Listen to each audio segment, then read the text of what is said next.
রাসূলুল্লাহ নবী গো, ও মায়ার নবী, এরা কারা জানেননি? এরা হলো দুনিয়ার শত্রুর দল, এদেরকে এমন ভাবে শাস্তি দেওয়া হইতেছে। শুধুমাত্র তাই নয়, আমার নবী আপনার নবী রাহমাতুল আলামিন বলেন, আমি তাকায় দেখলাম একদল মানুষ, ছোট ছোট বাচ্চা, একবার এই চেয়ারে যায়, আরেকবার ওই চেয়ারের মধ্যে যায়। নবী আমার ডাক দিয়ে কই, জিবরাইল, গাছের গোড়ায় দুইজন মানুষ বসা, দুইজন মানুষের নাম কি? হযরত জিবরাইল আলাইহিস সালাম বলেন, ইয়া রাসূলুল্লাহ, একজনের নাম হলো ইব্রাহিম আলাইহিস সালাম, আরেকজন হলো তার স্ত্রী হযরত সারা আলাইহিস সালাম। এই বান্দাগুলো হলো ছোট ছোট বাচ্চাগুলো, কিয়ামত পর্যন্ত এই জায়গার মধ্যে এসে জমা হবে, এদের পাশে খেলাধুলা করবে। এই ছোট ছোট বাচ্চাগুলো কে জানেননি? এরা হলো দুনিয়ার ওই সমস্ত বান্দা যারা ছোটবেলায় মাকে হারাইয়া মাকে ছেড়ে চলে আসছে। এই ছোট ছোট বাচ্চা এই জায়গার মধ্যে জমা হইতেছে। এবার আল্লাহর হাবিব বলে, আমি স্বপ্নের মধ্যে আবার দেখলাম একটা ছোট একটা ঘর দেখা যায়। এই ঘরের ভিতরে কাহার নাক কাটা, কান কাটা, গলা কাটা মানুষগুলো পড়ে আছে, রক্ত ঝরতেছে। এবার নবী ডাক দিয়ে কই, জিবরাইল, এরা কারা রে? ওরা কে? এবার আমার নবী আপনার নবীকে জিবরাইল বলে, ইয়া রাসূলুল্লাহ নবী গো আমার, এরা কে জানেননি? এরা হলো এই সমস্ত বান্দা যারা এই দুনিয়ায় হকের জন্য গলা কাটছে, এই হকের জন্য জীবন দিছে গো নবী। এরা হলো দুনিয়ার মুজাহিদের দল যারা দ্বীনের জন্য জীবন দিছে। চিৎকার মেরে কি আল্লাহু আকবার বলা যাবে না? আমি বলেছিলাম যুবক, কবর আযাব বড় সাংঘাতিক। আমার নবী বলে, আমি যখন মেরাজের মধ্যে গিয়েছি, যাওয়ার পথে আমি অনেকগুলো আযাব আল্লাহ আমারে দেখাইছি, জাহান্নামের আযাব আমি দেখেছি, কিন্তু আমার কাছে মনে হয়েছে সব চাইতে কঠিন হলো কবরের আযাব। কবরের আযাব। এরকম সুন্দর সুন্দর ইসলামিক ভিডিও দেখতে আমাদের চ্যানেলটি সাবস্ক্রাইব করে পাশে থাকুন। ধন্যবাদ। হাবিব বলেন, ও পৃথিবীর মানুষ, তোমরা যদি দুনিয়ার জমিনে যদি আল্লাহকে বেদ করে না যেতে পারো, আমি নবীকে বেদ করে আর রাজি করে না যেতে পারো, কবর কাহার জন্য জাহান্নামের গর্ত, কবর কাহার জন্য আমার জান্নাতের বাগান। যারা ঈমানদার হবে, এই কবরে যাওয়ার পর আমার আল্লাহ তার জন্য একটা জান্নাতের গালিচা পাঠিয়ে দিবে, জান্নাতের গালিচা পাঠিয়ে দিবে। এ বন্ধুরে, জান্নাতের গালিচার মধ্যে যখন শুইয়া যাবি গো, ওই মুহূর্তে তাকায়া দেখবেন তার ডান পাশে একটা নূরের বাতি জ্বলতেছে, বাম পাশে আরেকটা নূরের বাতি জ্বলতেছে রে আমার। এবার আমার নবী কয়, উম্মত,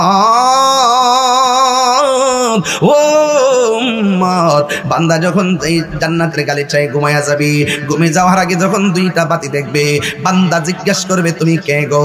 এই কবরের মধ্যে আলো দিতেছো। ওই আলোটা ডাক দিয়া বলবে, ও আল্লাহর বান্দা, আমি রাতের চাঁদের আলো নয়, আমি দিনের সূর্যের আলো নয়, আমি তোমার কবরে আসছি আলো দেওয়ার জন্য। আমি কে জানো নি? আমি হইলাম তোমার দুনিয়ার কোরআন তেলাওয়াত। আরো জোরে জোরে কন্যা সুবহানাল্লাহ। হায়রে আমার, আরে কালো আয়সা কবরে আলো দিতেছে রে বাবা। এবার কবরবাসী জিজ্ঞাসা করবে, কে গো? তুমি আমার কবরের মধ্যে আলো দিতেছো, এই আমারে তুমি চিনো না?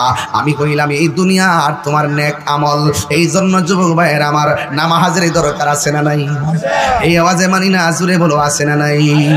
আমার নবী বলে, উম্মত, বেনামাজি হইয়া যদি কবরে যাইবা, ওই কবরের ভিতরে আমি তিনটা শাস্তি দেখছি। একটা শাস্তি হলো ভয়ঙ্কর। ভাই কি শাস্তি? আপনারা জবান খুলে বলেন, আমার নবী দেখার ক্ষমতা আছে না নাই? এই আওয়াজে মানি না, জোরে বলো আছে না নাই? আইরে আমার নবী আপনার নবী বলেন, বেনামাজির প্রথম আযাবটা হলো কি জানোনি?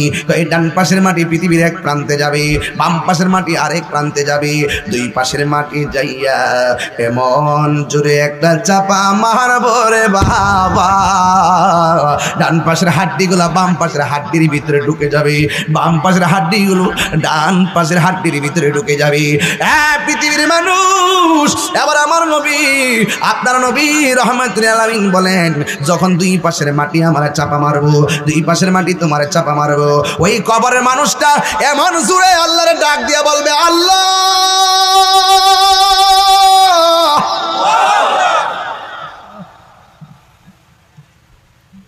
ও আল্লাহ, আর পারি না গো, হাড্ডিগুলা কেমনে গুড়া হইয়া গেছে, একবারে মাইরা লাও আর সহ্য হয় না। হায় রে, বান্দাগুলো কবরের মধ্যে আমার আল্লাহরে ডাক দিয়ে বলবে, আল্লাহ দুনিয়ায় থাকতে বুঝি নাই গো, আর একবার তুমি দুনিয়াতে পাঠাও, আমরা আজ নামাজ ছাড়ব না, সব সময় নামাজে পড়ে থাকবি। আল্লাহ বলে, বান্দা সুম্মা ইলাইহি তুরজাউন, চলে আসলে আর ফিরে আসা যায় না। এই কবরের মধ্যে প্রথম আযাব হলো দুই পাশের মাটি তোমার চাপ মারবে। আল্লাহর হাবিব বলে, কবরের মধ্যে মানুষ যেমন চিৎকার করে, এই সঞ্চারা গ্রামে গুরুস্থান আছে না নাই? যদি আমাদের একটু সুযোগ দিত, গুরুস্থানের মধ্যে যদি যাইতাম, এমন একটা কান যদি আল্লাহ দিত কবরের আওয়াজ শোনার, তাইলে আমরা সবাই শুনতাম। কি জানেননি, কবরবাসী এখনো বলতেছে, আগুন তাপ লাগিয়া বাঁচাও বাঁচাও বাঁচাও। কি কবরবাসীর কান্নার আওয়াজ শুনে না। আল্লাহর হাবিব বলে, দুইটা জাতি ছাড়া সবাই কবর আযাবের আওয়াজ শুনবে। ও যুবক, দুইটা জাতিকে আমার আল্লাহ কয়, মানুষ কবরের আযাবের আওয়াজ শুনবে না, জিন কবরের আওয়াজ শুনবে না। কয় কেন? কয় আমি আল্লাহ জিন এবং মানুষকে বানাইছি ইবাদতের জন্য, আর কারো হিসাব হবে না, মানুষের হিসাব হবে। আল্লাহ রাব্বুল আলামিন বলেন, ওয়া মা খালাকতুল জিন্না ওয়াল ইনসা ইল্লা লিয়াবুদুন। আল্লাহ রাব্বুল আলামিন বলেন, আমি মানুষ এবং জিন জাতিকে সৃষ্টি করেছি একমাত্র আমি আল্লাহর গোলামি করার জন্য। এই জন্য আমার নবী কয়, উম্মত নামাজ ছাড়া কবরে গেলে খবর আছে। তখন ঠিক কিনা? নামাজ ছাড়া কবরে গেলে খবর আসেনি, খবর আছে। আমার নবী বলেন, কবরে প্রথম আযাব হলো বেনামাজি, দুই পাশের মাটি এমন যদি চাপা মারবে। দুই নম্বর আযাব হলো জাহান্নামের আগুনের তাপ দেওয়া হবে কবরে, কারণ এই আগুনটা দুনিয়ার আগুনের চাইতে 70 গুণ বেশি আগুনের আওয়াজটা হবে। যেমন একটা ঘটনা মনে পড়ে গেল, কইতাম না বাজান, এক সন্তান তার বাবারে জানাজার নামাজ পড়াইয়া কবরের মধ্যে শোয়াইছি। কবরের মধ্যে অতিরিক্ত মাটি থাকে কি থাকে না? কবর দেওয়ার পরে কিছু মাটি দেখবেন টাল হয়ে ফিরে থাকে। এবার সন্তানরা মনে মনে ভাবতেছেন, আমার বাবার কবরে উচ্ছিষ্ট মাটি দিয়ে একটা স্মৃতি বানাবো। স্মৃতি বানাইতে যাই একটা কলস বানাইলেন, মাটির একটা কলস বানাইছে। বানাইয়া রাতের বেলা এই কলসের মধ্যে পানি রাখছে। সকালবেলা ওইটা দেখে এই পানিটা আগুনের চাইতে আরো গরম হয়ে গেছে। এবার সকালবেলা পানি রাখছে, রাতের বেলা দেখে আগুনের মতো গরম হয়ে গেছে। একদিন না, 2 দিন না রে বাবা, 3 দিন পর্যন্ত পানি গরম হয়ে যায়। যদি ঘরের ভিতরে পানি রাখো আগুনের মতো গরম হয়ে যায়। এবারে এক ভাই আরেক ভাইরে ডাক দিয়ে, ভাইরে ঘটনাটা কি? আমার আব্বার কবরের মাটি দিয়ে কলস বানাইলাম, কবরের পায়ে কলসের পানি কেন গরম হয়ে যায়? আরেক ভাই ডাক দিয়ে কয়, সুমন ভাই, এইচডি মিডিয়া। এই পৃথিবীর মানুষ সম্পদের ভাগ নেওয়ার জন্য প্রস্তুত। এই চেয়ার আমি ওয়াজ করতেছি, 11তম মাহফিলে আমি আসলাম। কালকে যদি আমি মারা যাই, দেখবেন 12তম মাহফিলে চেয়ার দখল করার জন্য আরেকজন হুজুর আসবে। আপনার জন্য কোনো কিছু থেমে থাকবে না। আপনি মনে করছেন এতেকাফে চলে গেলে আপনার গরুটা কে ঘাস খাওয়াবে? আপনি আজকে ময়রা দেখেন, কালকে গরুকে ঘাস খাওয়াইবার লোক অভাব হবে না। আওয়াজ করেন না কেন? আরে আজকে আপনি ভাবতেছেন, আমি যদি এতেকাফে চলে যাই, আমার বাজার করবে কেডা? আজকে ময়রা দেখেন, বাজার কেনার লোক অভাব হইতো না। আপনার জন্য কোনো কাজ থেমে থাকবেন। সন্তান, বাবা দিহি সন্তান মারা যাওয়ার 3 দিন পরে সম্পদটা নিবা লেখা কামরা কামড়ি করবো, এ কথা কইলি তো আমি বলা না। কামরা কামড়ি করবো, কামরাকে বললা হে সন্তান আপনার সম্পদ নেওয়ার জন্য লাজ লজ্জা ছাড়া সন্তান। আরে বাবার রুহুটা 40 দিন পরে তো বাড়ির মধ্যে আসবে আর যাবে। ওর চিন্তা নাই, ওর চিন্তা হলো পাশে বাড়ির জমিনটা ওর থেকে সামনে দামি নেবো, পিছন তুমি নিবা, এইগুলা নিয়ে সন্তান সন্তান কামড়া কামড়ি লাগে। আরে তাকবীর, আল্লাহু আকবার, নারে রিসালাত, ইয়া রাসূলুল্লাহ, আহলে সুন্নাতুল জামাত, জিন্দাবাদ জিন্দাবাদ, ঈদে মিলাদুন নবী, জিন্দাবাদ জিন্দাবাদ। হাত তুলে কোন আল্লাহু আকবার, দুই হাত সোজা করে কোন আল্লাহু আকবার, আর আল্লাহু আকবার, 3 বার করে আল্লাহু আকবার। আল্লাহ আপনাকে আমরা ডাকছি একসাথে, আল্লাহ আপনি আমাদের একজন আরেকজনের প্রতি ভালোবাসা পয়দা করে দেন, আরো বড় করে আমিন। বাবার আমার, তাহলে বোঝা গেল এই পৃথিবীর কেউ কাহারও আপন। আমার যুবক ভাইয়েরা, রাত্র গভীর হয়ে গেল, ঘন্টা খানিক ওয়াজ করে বিদায় নিব, কিন্তু আওয়াজ করে বলেন আসল ঘরের নাম কি? যত জোরে জোরে আওয়াজ করবেন নিয়ামত দেওয়ার মালিক কে? কণ্ঠটা দিছে কে? চোখ দুইটা দিছে কে? এই জন্য আমি বলতে আমার কিছুই নাই, আমি আমার না, আমি কার? আল্লাহ রাব্বুল আলামিন বলেন কাইফা তাকফুরুনা বিল্লাহি ওয়া কুনতুম আমওয়াতান ফাআহইয়াকুম সুম্মা ইউমীতুকুম সুম্মা ইউহয়ীকুম সুম্মা ইলাইহি তুরজাউন। বান্দারে, ও বান্দা, তুমি তো জানো না আমি কত মায়া করে তোমার বানাইছি। তোমার চেহারাটারে আমি আল্লাহ নিজের হাত দিয়া বানাইছি। একটার পাশে আরেকজন বসা আছে, আমার ভাইয়েরও নাক আছে, আমারও নাক আছে, আমার সঙ্গে ভাইয়ের নাক মিলে। আমার চোখ আছে, আমার ভাইজানের চোখ আছে, এই চোখের সাথে কি এই চোখ মিলে? আমার ঠোঁট আছে, ভাইয়েরও ঠোঁট আছে, এবার বলুন ঠোঁটের সঙ্গে কি ঠোঁটের মিল আছে? দুইজন না, এখানে হাজার হাজার মানুষ আছেন, হাজার হাজার মা বোনরা আছে, একজনের চোখের সঙ্গে আরেকজনের চোখের কি কোনো মিল আছে? আপনারা জবান খুলে কোন এই সুন্দর ডিজাইনার হলো একজন, জবান খুলে বলুন তিনি কে? গফুরুর রহিম।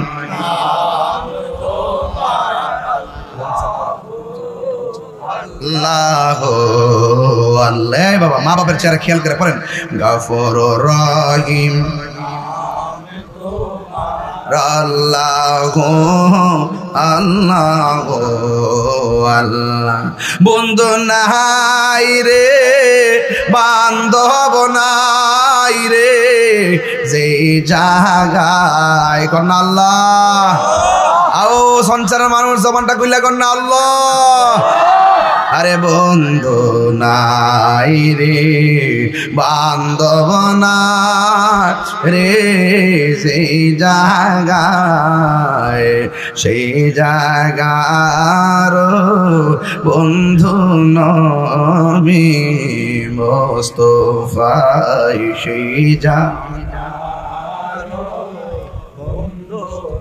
আমি মুস্তাফায়। একটা জবান বন্ধ রাখবেন না, মহব্বতে মায়ার সুরে বলুন সুবহানাল্লাহ। আল্লাহ বলে বান্দারে, ও বান্দা, তোরে আমি আল্লাহ নিজের হাত দিয়া বানাইছি। হাই রে ও সংসারের বাবা,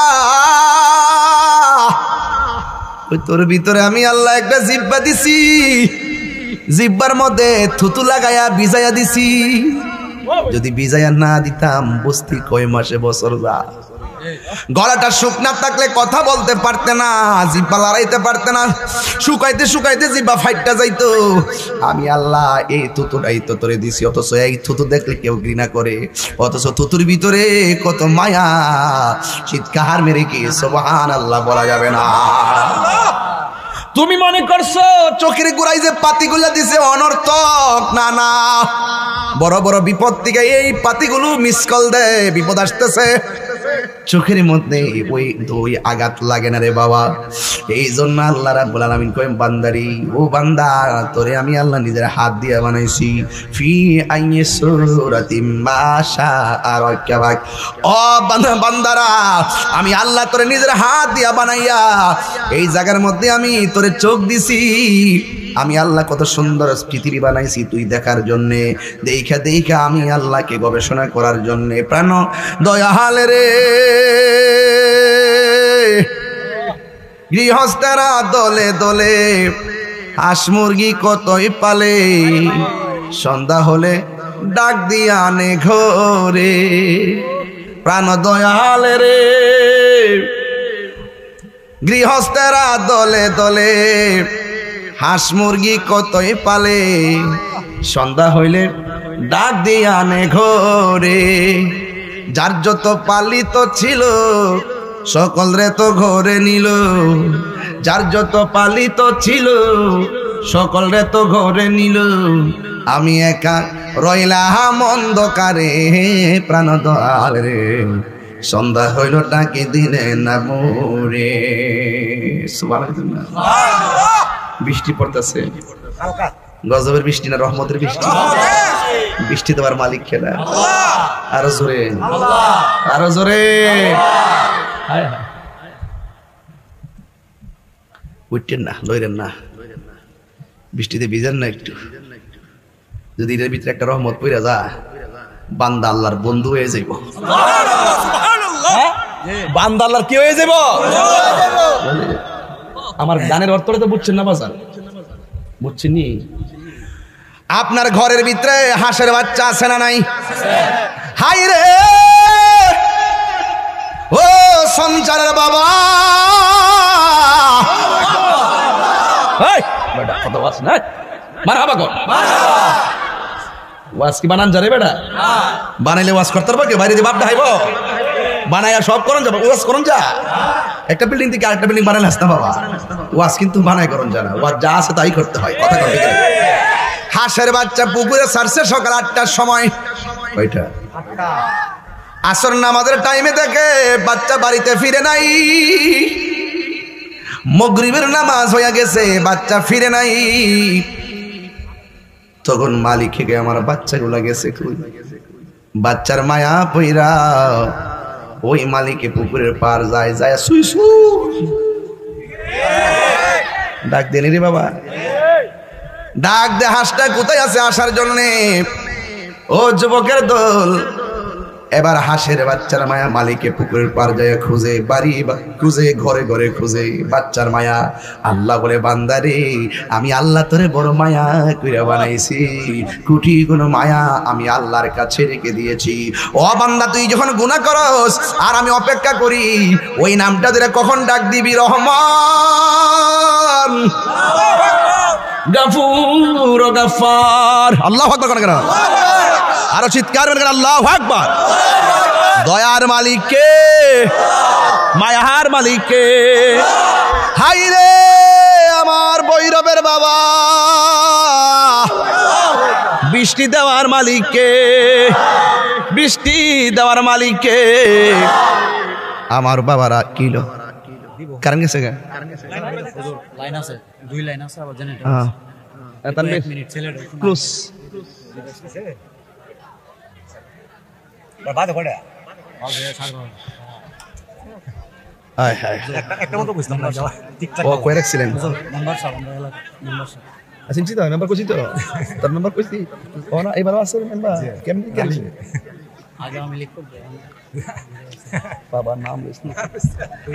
মারহাবা জোরে গান মারহাবা। বাজান মনে আপনার একটু কষ্ট হইতাছে বুঝাইছি, আমি কিন্তু ভিতর থেকে ওয়াজ করতেছি। আপনাকে আমার ওয়াজটাকে বাইরে মনে করতেছেন? আমি কলিজার ভিতর থেকে ওয়াজ করতেছি। আমার কথা একটা, আজকে তেমনি বইছি গোলামারো এইভাবে যেন হাসরের মাঠে নবীর সাথে থাকতে পারি। রাজি আছেন না নাই? আর রাজি আছেন না নাই? আল্লাহ কবুল করুক, আমিন কর। আর দরকার আমিন। এই জন্য আল্লাহ কয় ও বান্দারা আমি আল্লাহ 2টা নাম দিয়েছি, একটা হলো রহমান আর একটা হলো রহিম। এই নাম দিয়া যখন তুই তওবা কইরা আমি আল্লাহর কাছে পাহাড় পরিমাণ গুনাহ লইও যদি চোখের পানি ফেলা যদি কান্দোস, আমি আল্লাহ রাব্বুল আলামিন তোদের জীবনের গুনাহগুলো ক্ষমা করে দিব। আল্লাহ রাব্বুল আলামিন বলে ও বান্দারা মিনহা খালাকনাকুম ওয়া ফিহা নুঈদুকুম ওয়া মিনহা নুখরিজুকুম তারাতান উখরা। বান্দারা এই মাটি থেকে তোমাদেরকে সৃজন করেছি, এই মাটিতেই তোমাকে দাফন করা হবে, এই মাটি থেকেই তোমাকে উঠাইয়া হাসরের ময়দানে একত্রিত করা হবে। আপনারা জবান খুলে কোন আমাদের আসল ঘরের নাম কি? এই কবর বড় সাংঘাতিক অন্ধকার, কেমনে কবরে পড়ে থাকবো? একটু কারেন্ট গেছে কেউ কাউরে দেখি না, কিন্তু যুবক এবার কবরের মধ্যে যাওয়ার পরে সাইনেও মাটি, বামেও মাটি, সামনেও মাটি, পিছনেও মাটি, উপরেও মাটি, নিচেও মাটি, এত ছোট একটা ঘর। আল্লাহ কয় বান্দারে ওই ঘরের মধ্যে তোমাকে আসতে হবে। এই কবর কাহার জন্য জান্নাতের বাগান, আবার কাহার জন্য জাহান্নামের গর্ত। আপনারা জবান খুলে কোন রহমত দেওয়ার মালিককে। এবার আমার যুবক ভাইরা, এই মাটি থেকে আমার বানাইছে কেমনে? আল্লাহ কয় ও জিবরাইল, ও জিবরাইল, আমি দুনিয়ার জমিনটা এত সুন্দর করে সাজাইছি। আল্লাযী খালাকাকা ফাসাওয়াকা ফাআদালাক ফি আইয়ি সূরাতিন মাশা আরাকাবাক। আল্লাহ কয় বান্দা আমি দুনিয়ার মধ্যে বান্দাকে পাঠাবো। এত সুন্দর করে জমিনটা বানাইলাম, বান্দা দুনিয়ার জমিনে চলবে। আমি আল্লাহ সুন্দর করে একটা খুঁটিবিহীন আসমান ছাদ বানাইলাম, একটা খুঁটি আমি লাগাই নাই। বান্দা দুনিয়ার জমিনে চলবে। আমি আল্লাহ আকাশের মধ্যে একটা সূর্য লাগাইয়া দিলাম, বান্দা এই দুনিয়ার মধ্যে চলবে গো। আমি আল্লাহ একটা সুন্দর রাতের বেলা তারকাযুক্ত চাঁদ লাগাইয়া দিলাম। আমার বান্দা দুনিয়াতে পাঠাবো। তুমি দুনিয়ার মধ্যে যাইয়া এক মুষ্টি মাটি নিয়ে আসো। জিবরাইল আলাইহিস সালাম মাটি নেওয়ার জন্য আসলেন। মাটি নেওয়ার জন্য যখন তিনি আসছে, মাটি ডাক দিয়া কয় ও জিবরাইল, কেন আইছো গো? ওই আসছি মাটি নেওয়ার জন্য। কই কেন? ওই আল্লাহ বলছে দুনিয়ার মধ্যে প্রতিনিধি পাঠাবে। কারণ মাটি তো বালা করেই জানে এই দুনিয়াতে মানুষ আসার আগে আমার আল্লাহ জিন জাতি পাঠাইছে। জিন জাতি অত অত্যাচার করছে, অবিচার করছে, এত আল্লাহর সঙ্গে নাফরমানি করছে। মাটি ডাক দিয়া কয় জিবরাইল, না না গো, এই মাটি নিয়ে আল্লাহ প্রতিনিধি বানাইয়া দুনিয়ার মধ্যে পাঠাবে। এই মানুষ দুনিয়াতে নাইমা মারামারি করবে, কাটাকাটি করবে। আমি মাটি এটা সহ্য করতে পারবো না। মাটির কান্না দেখা জিবরাইল আলাইহিস সালামের মায়া লেগে গেছে। এই জিবরাইল কত বড় জানেননি? যে জিবরাইলের মাথায় যদি 7 সমুদ্র 13 নদীর পানি ঢাইলা দেয়, এক ফোঁটা পানিও জমিনে পড়বে না। জিবরাইল কত বড় জানেন? যার ডানা হলো 600। এক কথা কয়শো? আরো জোরে কেন? কয়শো? 600 ডানা। একটা ডানা থেকে, একটা ডানা যদি দুনিয়ার জমিনে বিছায়া দেয়, সারাটা পৃথিবী বিছানা হয়ে যাবে। এত বিশাল বড় জিবরাইল। এই জিবরাইলে মাটির কান্নায় মায়া লেগে গেছে। আল্লাহ বলে ও জিবরাইল, মাটি আনলা না কেন? মায়ায় পড়ে গেছি, মায়ায় পড়ে গেছি, মায়ায় পড়ে গেছি। এরপরে আমার আল্লাহ হযরত মিকাইল আলাইহিস সালামকে দুনিয়ার মধ্যে পাঠাইছেন। এবার মিকাইল আলাইহিস সালাম আসার পর মাটি ডাক দিয়া কো, ও মিকাইল, কেন তুমি এসেছো? মিকাইল আলাইহিস সালাম বলে যে ও মাটি রে, ও মাটি, আমার আল্লাহ পাঠাইছে তোমার বুক থেকে মাটি নেওয়ার জন্য। জিবরাইল আলাইহিস সালাম মিকাইল থেকে ডাক দিয়ে কয়, না না না না না, এই মাটি নিয়ে প্রতিনিধি বানাইলে এই প্রতিনিধি আমার মাটির বুকের মধ্যে চইলা চইলা আল্লাহর সঙ্গে নাফরমানি করবে। আমি মাটি এটা সহ্য করতে পারবো না, আমি দিতে পারবো না। এবার মিকাইল আলাইহিস সালাম চলে গেল। বন্ধুরে আমার, ও ভৈরবের বাবা, কি ভাষায় ওয়াজ করলে আপনারা বুঝবেন রে বাবা? আমার আল্লাহ বলে, ও ইসরাফিল, তুমি চাইয়া মাটি নিয়ে আসো। ইসরাফিল আলাইহিস সালাম আসলেন, মাটির মায়ায় কান্নায় পড়ে গেল। এবার আল্লাহ বলে, আজরাইল, আল্লাহু আকবার, হাই রে ও ভৈরবের বাবা। মিকাইল গেল, ইসরাফিল গেল, জিবরাইল গেল, আর বাকি আছে আজরাইল। আসার পরে মাটি নেবার জন্য দাঁড়াইছে। জিবরাইলকে যেমন করে বলছে তুমি কেন আসছো, এবার এমন ভাবে হযরতে আজরাইলকে বলে কেন আসছো? আজরাইলে বলে আমার আল্লাহ হুকুম করছে মাটি নেওয়ার জন্য। মাটি কান্দা কান্দা কই নিও না, কিন্তু আজরাইল কথা শুনে নাই, না শুনে একটা মুষ্টি মারছে মাটির বুকের মধ্যে। এক মুষ্টি মাটি নিছে, এক মুষ্টি সমান সমান 70 মণ। কয় মন? হাত তুলে দিয়েছেন? হ্যাঁ, নামাজ পড়তেছে। যাক, 20টা আইলো, জিকির একটা দিমু, যাতে ওই আগের মতো মেরে দিব। অস্ত্র জমা দিছি, ট্রেনিং জমা দিছি না, এমন জিকির দিমু আর ইয়া করে এরি খেতে গেলাম সোহালে, যাতে কপালে। কথা কন ঠিক না? আরো জোরে কন ঠিক কিনা? সে যে নামে আজরাইল সঠিক সময়ে সন ছাড়া গ্রামে হইব হাজির। আজরাইলে হুদুদি আইব, প্রেম করত টাইম মতি আইব। কত কাকতি মিনতি করবা তুমি, রেহাই পাবে না। আজরাইলা শিলে কারো কফিয়তে চলবে না রে মানুষ, কফিয়তে চলবে না। তোবা নামক গাছটি আছে, আল্লাহ আকবার করে রে। তোবা নামক গাছটি আছে, পাতায় পাতায় লেখা আছে মানুষের হায়াত। সেই পাতা রিয়া পড়লে, সেই পাতা রিয়া পড়লে মৌতের নিশানা। আজরাইলা শিলে কারো কফিয়তে চলবে না। মিনহা خلقناكم وفيها نعيدكم ومنها نخرجكم تارة أخرى। আল্লাহ বলে আজরাইল, জিব্রাইলে মাটি নাই না ফিরাইছে, এই মিকাইলও ফিরাইলো, ইসরাফিলও ফিরে আসলো, তুমি দেখো ঠিকই মাটি নিয়ে আসছো, কারণ কি? এবার আজরাইল আলাইহিস সালাম ডাক দিয়ে কি, আল্লাহ আমি কেন আনছি জানোনি? আমি আনছি এই জন্য কারণ মাটির কান্নার চাইতে আপনার হুকুমটা হইল আমার কাছে সব চাইতে বড়।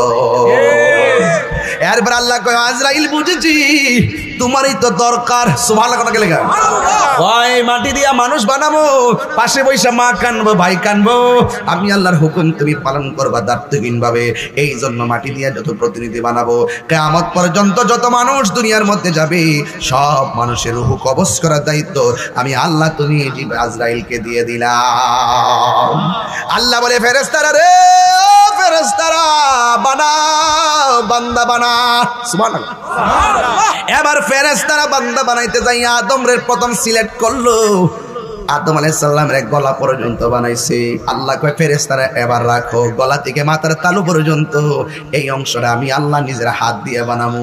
এরপরে আমার আল্লাহ খালাকাল্লাহু আদম আলা সূরাতিহি, ও বন্ধু আদম আলাইহিস সালামের সূরতটা আমার আল্লাহ নিজে বানাইছে গো। বান্দারে, ও বান্দা, আদম আলাইহিস সালামরে যখন বানাইছে, আদম আলাইহিস সালামকে বানানোর পর আদম আলাইহিস সালামকে দুনিয়ার মধ্যে যে জায়গায় পাঠাইছে, ওই দেশটার নাম হলো শ্রীলঙ্কা। জোরে কোন দেশ? ওই দেশের নাম হলো শ্রীলঙ্কা। ওই শ্রীলঙ্কার মধ্যে আদম নবী আইছে গো। এই সময় থেকে হাওয়া এবং মা হাওয়া এবং আদম আলাইহিস সালাম, একজন হলো শ্রীলঙ্কা, আরেকজন হলো জেদ্দা। এমন ভাবে আল্লাহ যখন পাঠাইছে, মিশলে মেসে ওই যে উঠতে জায়গা ফুলামান, গরম একটু লাগলে গোস গরম লাগে, ঠান্ডা দিলে গোস ঠান্ডা লাগে। আল্লাহ আইতো না, আইব আর যাইব। আসা যাওয়া কি যন্ত্রণা, আসা যাওয়া কি যন্ত্রণা, জানে রে দয়া আর আসতাম না। ঠিক কি না? ঘুমাই যাস গা বেড়া, সেতিনা দিকে মনে করছে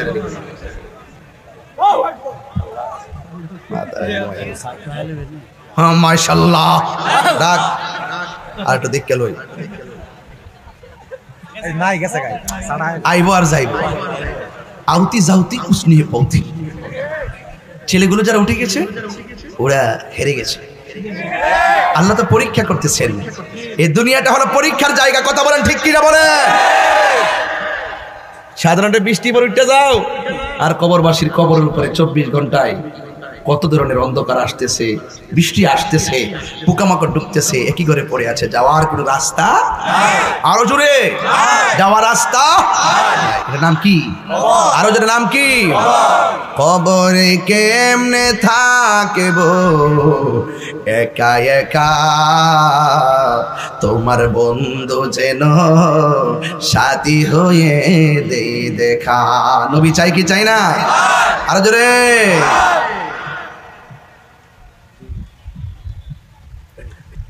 এবার দুনিয়ার জমিনে আদম এবং হাওয়াকে পাঠিয়েছে গো। সেই দিন থেকে জোড়ায় জোড়ায় সন্তানগুলো হতে হতে এই পর্যন্ত আমরাও এসেছি। আমার দাদা যাওয়ার সময় যে আনুষ্ঠানিকতা ছিল, আমিও যাওয়ার সময় সেই আনুষ্ঠানিকতাই হবে। দাদা জিন্দিগি থাকার অবস্থায় হাঁটা চলার আনুষ্ঠানিকতা ছিল, আমিও জিন্দা অবস্থায় হাঁটা চলা করি।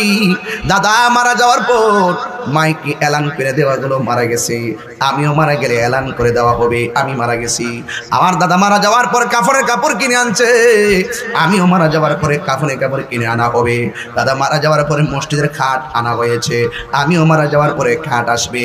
চারজন কাদের মধ্যে কইরা আমার দাদাকে যাই নামাজের মাঠে নিয়ে গেছে, আমাকেও কাদের মধ্যে করে জানাজার মাঠে নিয়ে যাবে।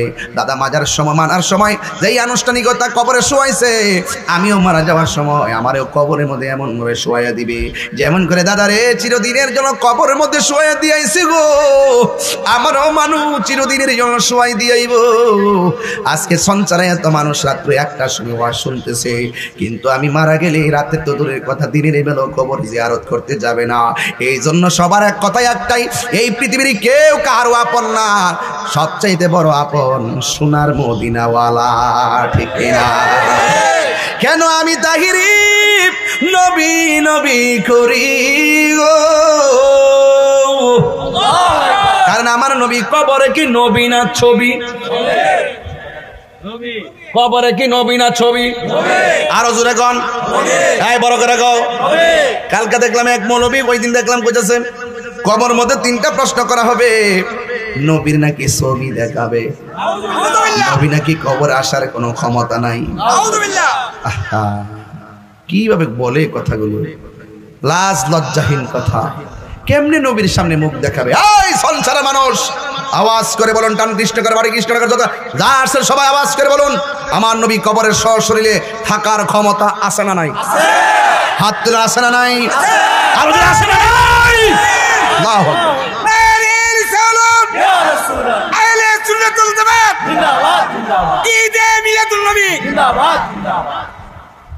যায় দেখো কবরে, হ্যাঁ খবর করে লাইব, মৃত্যুর ঘাটির তো পানি করে লইব। আজরাইলে যখন সংসারের দরজাটা ঢুকবো তখনই তো মুইত্যা বাসে লইব, পায়খানা করে বাসে লইব, চোখ দিলে উল্টে দিব, জিভ বাড়াত কামড় মারব। আর যদি নবীর প্রেমিক হইতে পারে, আজরাইলের দরজা দেখবো, আজরাইলের সালাম দেওয়ার আগে প্রেমিকরে আজরাইল সালাম দিব। ওয়াজ শুরুতে কইছি 3 দিন পরে নাক পুছা জায়গা, 6 দিন পরে আঙুলে নখ খুললা জায়গা, 9 দিন পরে মাথা চুল ফেরা জায়গা। আর হে দিতে দেখলাম এক পাগলের কবর থেকে তুইলা পুড়ছে, এ বেটা দিয়ে 13 দিন পর বেটা যেমন আছে মনে হইল।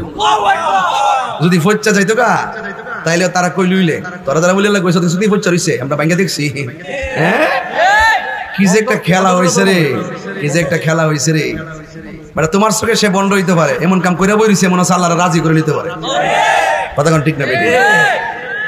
একটা মানুষ জিন্দা থাকা অবস্থায় কেউ যদি শরীরের বাইরে চলে, এটার বিচার সমাজে করবো, রাষ্ট্র করবো। একটা মানুষ মারা যাওয়ার পরে সমাজে মানুষের বিচার করার সুযোগ নাই, এই বিচার করবে একজন। জবান খুলে কোন তিনি কে? তো তুমি কোন কারণে কবর থেকে লাশটা তুলছা? স্বাধীন পৃথিবীর ইতিহাসে আবু জাহিলের কবর থেকে তাকে তোলা হয় নাই, আবু লাহেব নবীর কষ্ট দিচ্ছে কবর থেকে তোলা হয় নাই, এবং উতবা সাইবা মুনাফিকরা যে কষ্ট দিচ্ছে লাশ তুললে তোলা হয় নাই। তোমরা যেই কলঙ্ক বাংলাদেশকে করছো,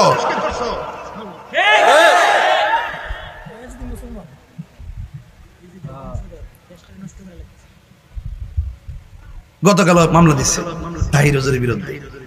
আমি কিটা করছি? আমি তো ওয়াজ না করি, তুমিও তো ওয়াজ আমারে কও, আমিও তো তোমারে কই, এটা আজীবনই চলবো। তো মামলা দো, মামলা তুমি আমারে কইলে আবার 10 বছর পরে আমার জীব হতে পারে, তোমারে করতো না। বালা না, বালা না, এগুলো ঠিক না, এগুলা ঠিক না। ওলামায়ে কেরাম কোরআন সুন্নাহর কথা বলবে, কার সাথে মিলবে কার সাথে মিলবে না। মামলা মোকদ্দমা ভালো না। আমি কি রাজনীতি করি? হ্যাঁ, যে নবী, যে নেতা আমার নবীরে ভালোবাসে, এই নেতার আমি ভালোবাসি। যেই নেতা আমার নবীর দেখতে না, তার ছায়ার মধ্যে আমি ফাউ দিতে রাজি না। বালা করে জানি কবরে নেতা হেতা যাইতো না, কবরে যাবো আমার রাহমাতুল্লিল আলামিন। ঠিক কিনা বলেন? বৃষ্টি আসছে না গেছে? ধৈর্য হারার দল। যদি বেশি আয় আমার কোয়েন, আমি একটা জিকির দিব ইনশাআল্লাহ। রাজি আসেনি সবাই? যে সুন্দর লাইটিং লাগাইছেন, জোরাই গেছে আবার আই করতেছেন বৃষ্টি। নাম লইলি দেয় করে, এটা বুঝলাম না, নামটা লইলি আই। এই তানভীর আমার মোবাইল করে দেখ না দেখে দেখে আওয়াজ করে সময়টা তো বুঝতেছি না কেউ একটু রাত্রিতে ছেলেকে খারাপ লাগছে আমরা কিন্তু বৈরব্য মানুষ বৈরবের রাত্রে তত বেশি অত তো প্রেমের খেলা জমায় আমি যদি হাইন জ্বালো আইতাম মাগরিবের ঘরে আইলো মাগার আমার একটার আগে মাইক দিল নইলে এটা আমি ভালো করে জানি এই জন্য আর একটা টিপ মাইরেছি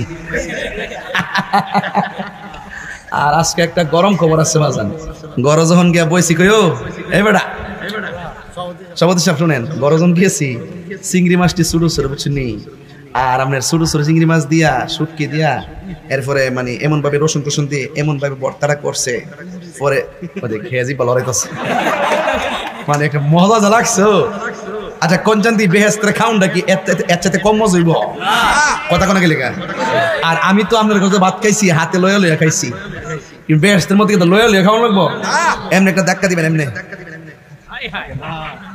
মুত্তাকি হাদিস কোরআন শরীফের মধ্যে আছে মুত্তাকিইনা তারা হেলান দিয়ে শুবেন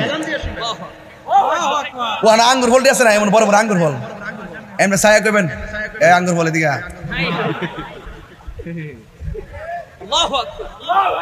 জাউন লাগতো না বেহেশতের সব ফল ভিতরে এক একটা আঙ্গুর ফল পৃথিবীর সমান ইচ্ছা মতো খাইবো খাইতে খাইতেই থাকবো সারাদিনও যদি খা এরপরে পায়খানা হবে না প্রস্রাব হবে না এরপরে মনে করেন যে কোনো কিছু হবে না তাই কি হইব এত খাওন গেল কই রাসূল বলতেছেন একটা ডেক দিব দিলই খাওন শেষ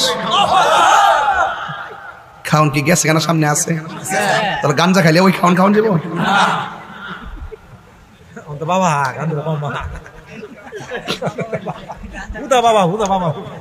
বাবা ফটো লইলে বাবা বেছে রে গাঞ্জুটা বাবা ঘুরে দল বাবারে আর খাইস না আর কত খাইতে বাবা খাইতে খাইতে করে কমরটা সিমা বানাই লিছ শেষ হইতো বডিটা শেষ হইতো আজালিছে না হ্যাঁ আজালিছে বাড়ি দিকে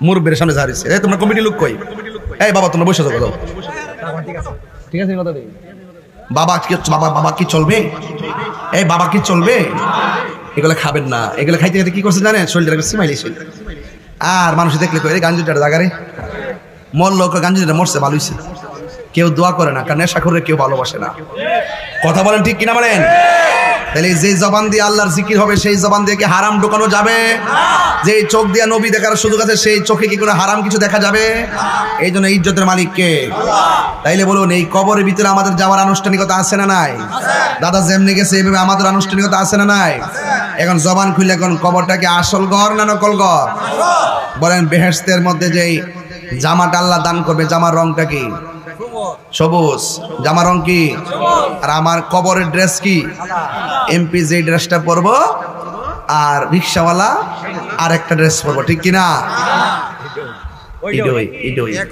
ওই জামার মধ্যে কোনো পকেট আছে ওই জামার মধ্যে কোনো সেলাই আছে পুরুষের কাপড় কয়টা আর মহিলাদের কাপড় কিনলে গিয়া এবার মৌলবীরা করে না একটা জবানও বন্ধ রাখে একটু সামনে যাই একটা জবানও বন্ধ রাখবেন না মহব্বতে মায়ার সুরে বলুন সুবহানাল্লাহ এই সঞ্চার গ্রামে আজরাইল আসছে কি আসে নাই দেখছেন নি কেউ দেখে নাই গো দেখবেন যে এই দিন আপনার সামনে চলে আসবি বড় এক আজরাইল তার মাথা থাকবে আসমানে পা থাকবে জমিনে বড় একটা আজরাইল আপনার সামনে আইসা এমন ভাবে দাঁড়াইব দেখা মাত্র এই রক্তগোলা পানি হয়ে যাবে সেলাইন বন্ধ হয়ে যাবে যুবকের দল এত বিশাল বড় আজরাইল সঞ্চার গ্রামে আপনার ঘরের সামনে যখন আসবে ওই মুহূর্তে আমার নবী আপনার নবী বলেন আজরাইলের সবার সামনে ভয়ঙ্কর সূরতে আসবে না কারোর সামনে বন্ধুর মতো আসবে আয়েশা আপনাকে সালাম দিব আর বলবে আসতে পারি এবার ইমানদারের কাছে গিয়ে মাতার কাছে যায় বসবে এই ওয়াজটা আমি আজ থেকে প্রায় 21 বছর আগে বৈরব করছিলাম আমি সবসময় যখন ওই গানটা গাইতাম তখন দোকানের মধ্যে কই থেকে বাউল বক্তাইছি কই থেকে গানাদার বক্তাইছে গান গায় অথচ মৌলবীরা আমার গজলের অর্থ করার ক্ষমতা নাই দুয়ারে রংমহলে থাকবারে বন্ধু পালঙ্কে শুইয়া কোন সন্ধানে মন চোরায় ঢুকিবে আসিয়া, দুয়ারে প্রহরী থইয়া প্রবেশ করলো কেমনে, আর কি দেখা হবে রে সংসারবাসী জীবনে, মায়া নিধন হারাইলাম ঘুমের ঘরে স্বপনে, আর কি দেখা হবে রে বন্ধু জীবনে। আপনি যদি মৃত্যুর লাশ হইয়া অসুস্থ হইয়া বিছানার মধ্যে পড়ে থাকেন, আপনাকে দেখার জন্য মানুষ লাইন ধরে ধরে আসবে, ডানে মানুষ বসা, বামে মানুষ বসা, দরজায় মানুষ বসা।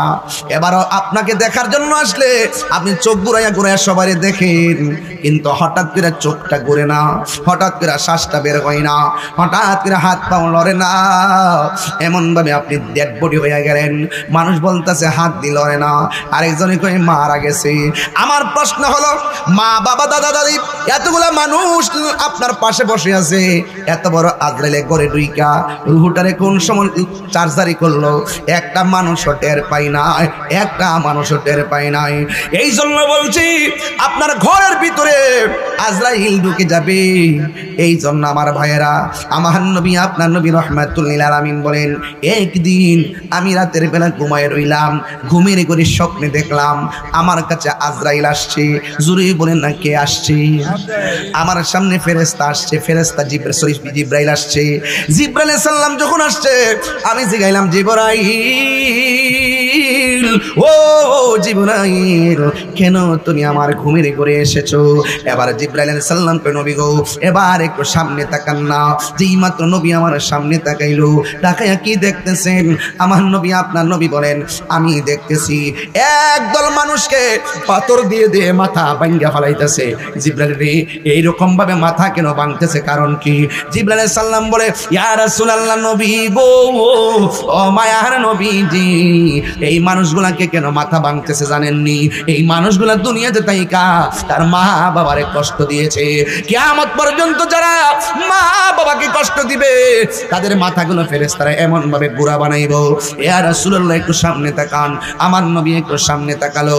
আল্লাহর হাবিব ডাক দিয়া বলে, আল্লাহ পর জোরে হবে, ও জিবরাইল,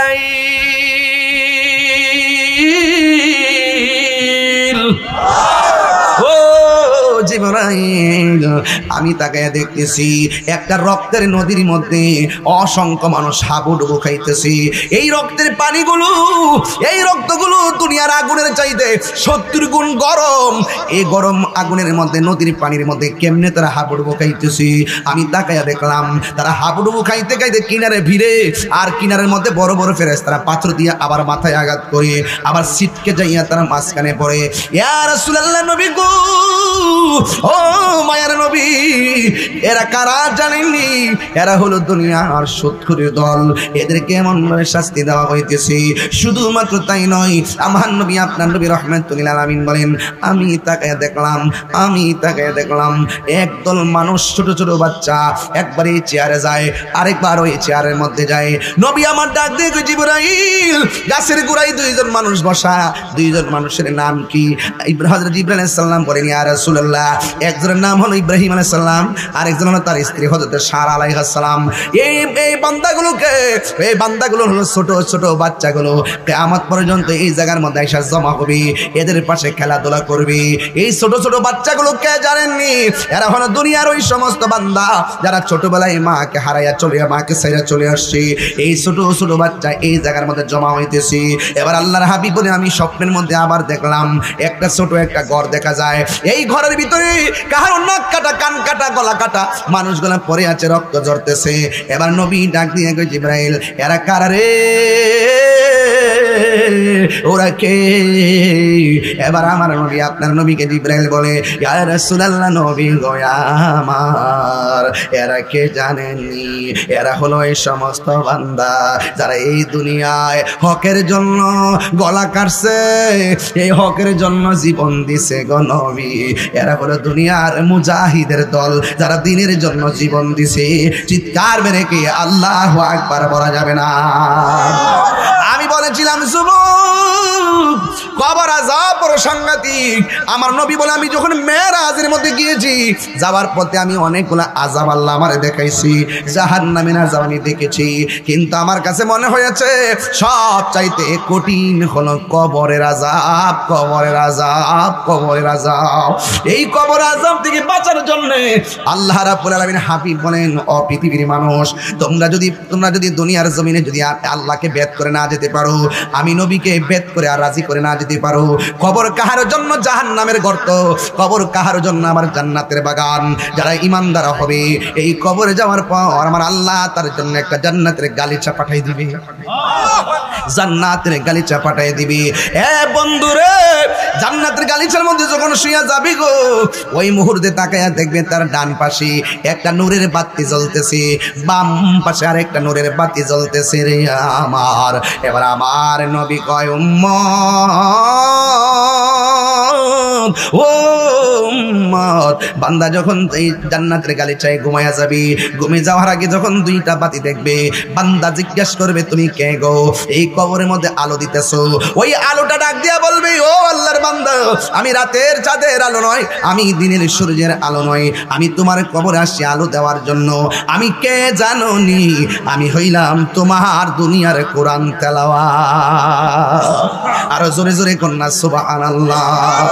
হায়রে আমার, আরে কালো আয়সা কবরে আলো দিতেছে রে বাবা। এবার কবরবাসী জিজ্ঞাসা করবে, কে গো? তুমি আমার কবরের মধ্যে আলো দিতেছো, এই আমারে তুমি চিনো না? আমি কইলাম এই দুনিয়া আর তোমার নেক আমল।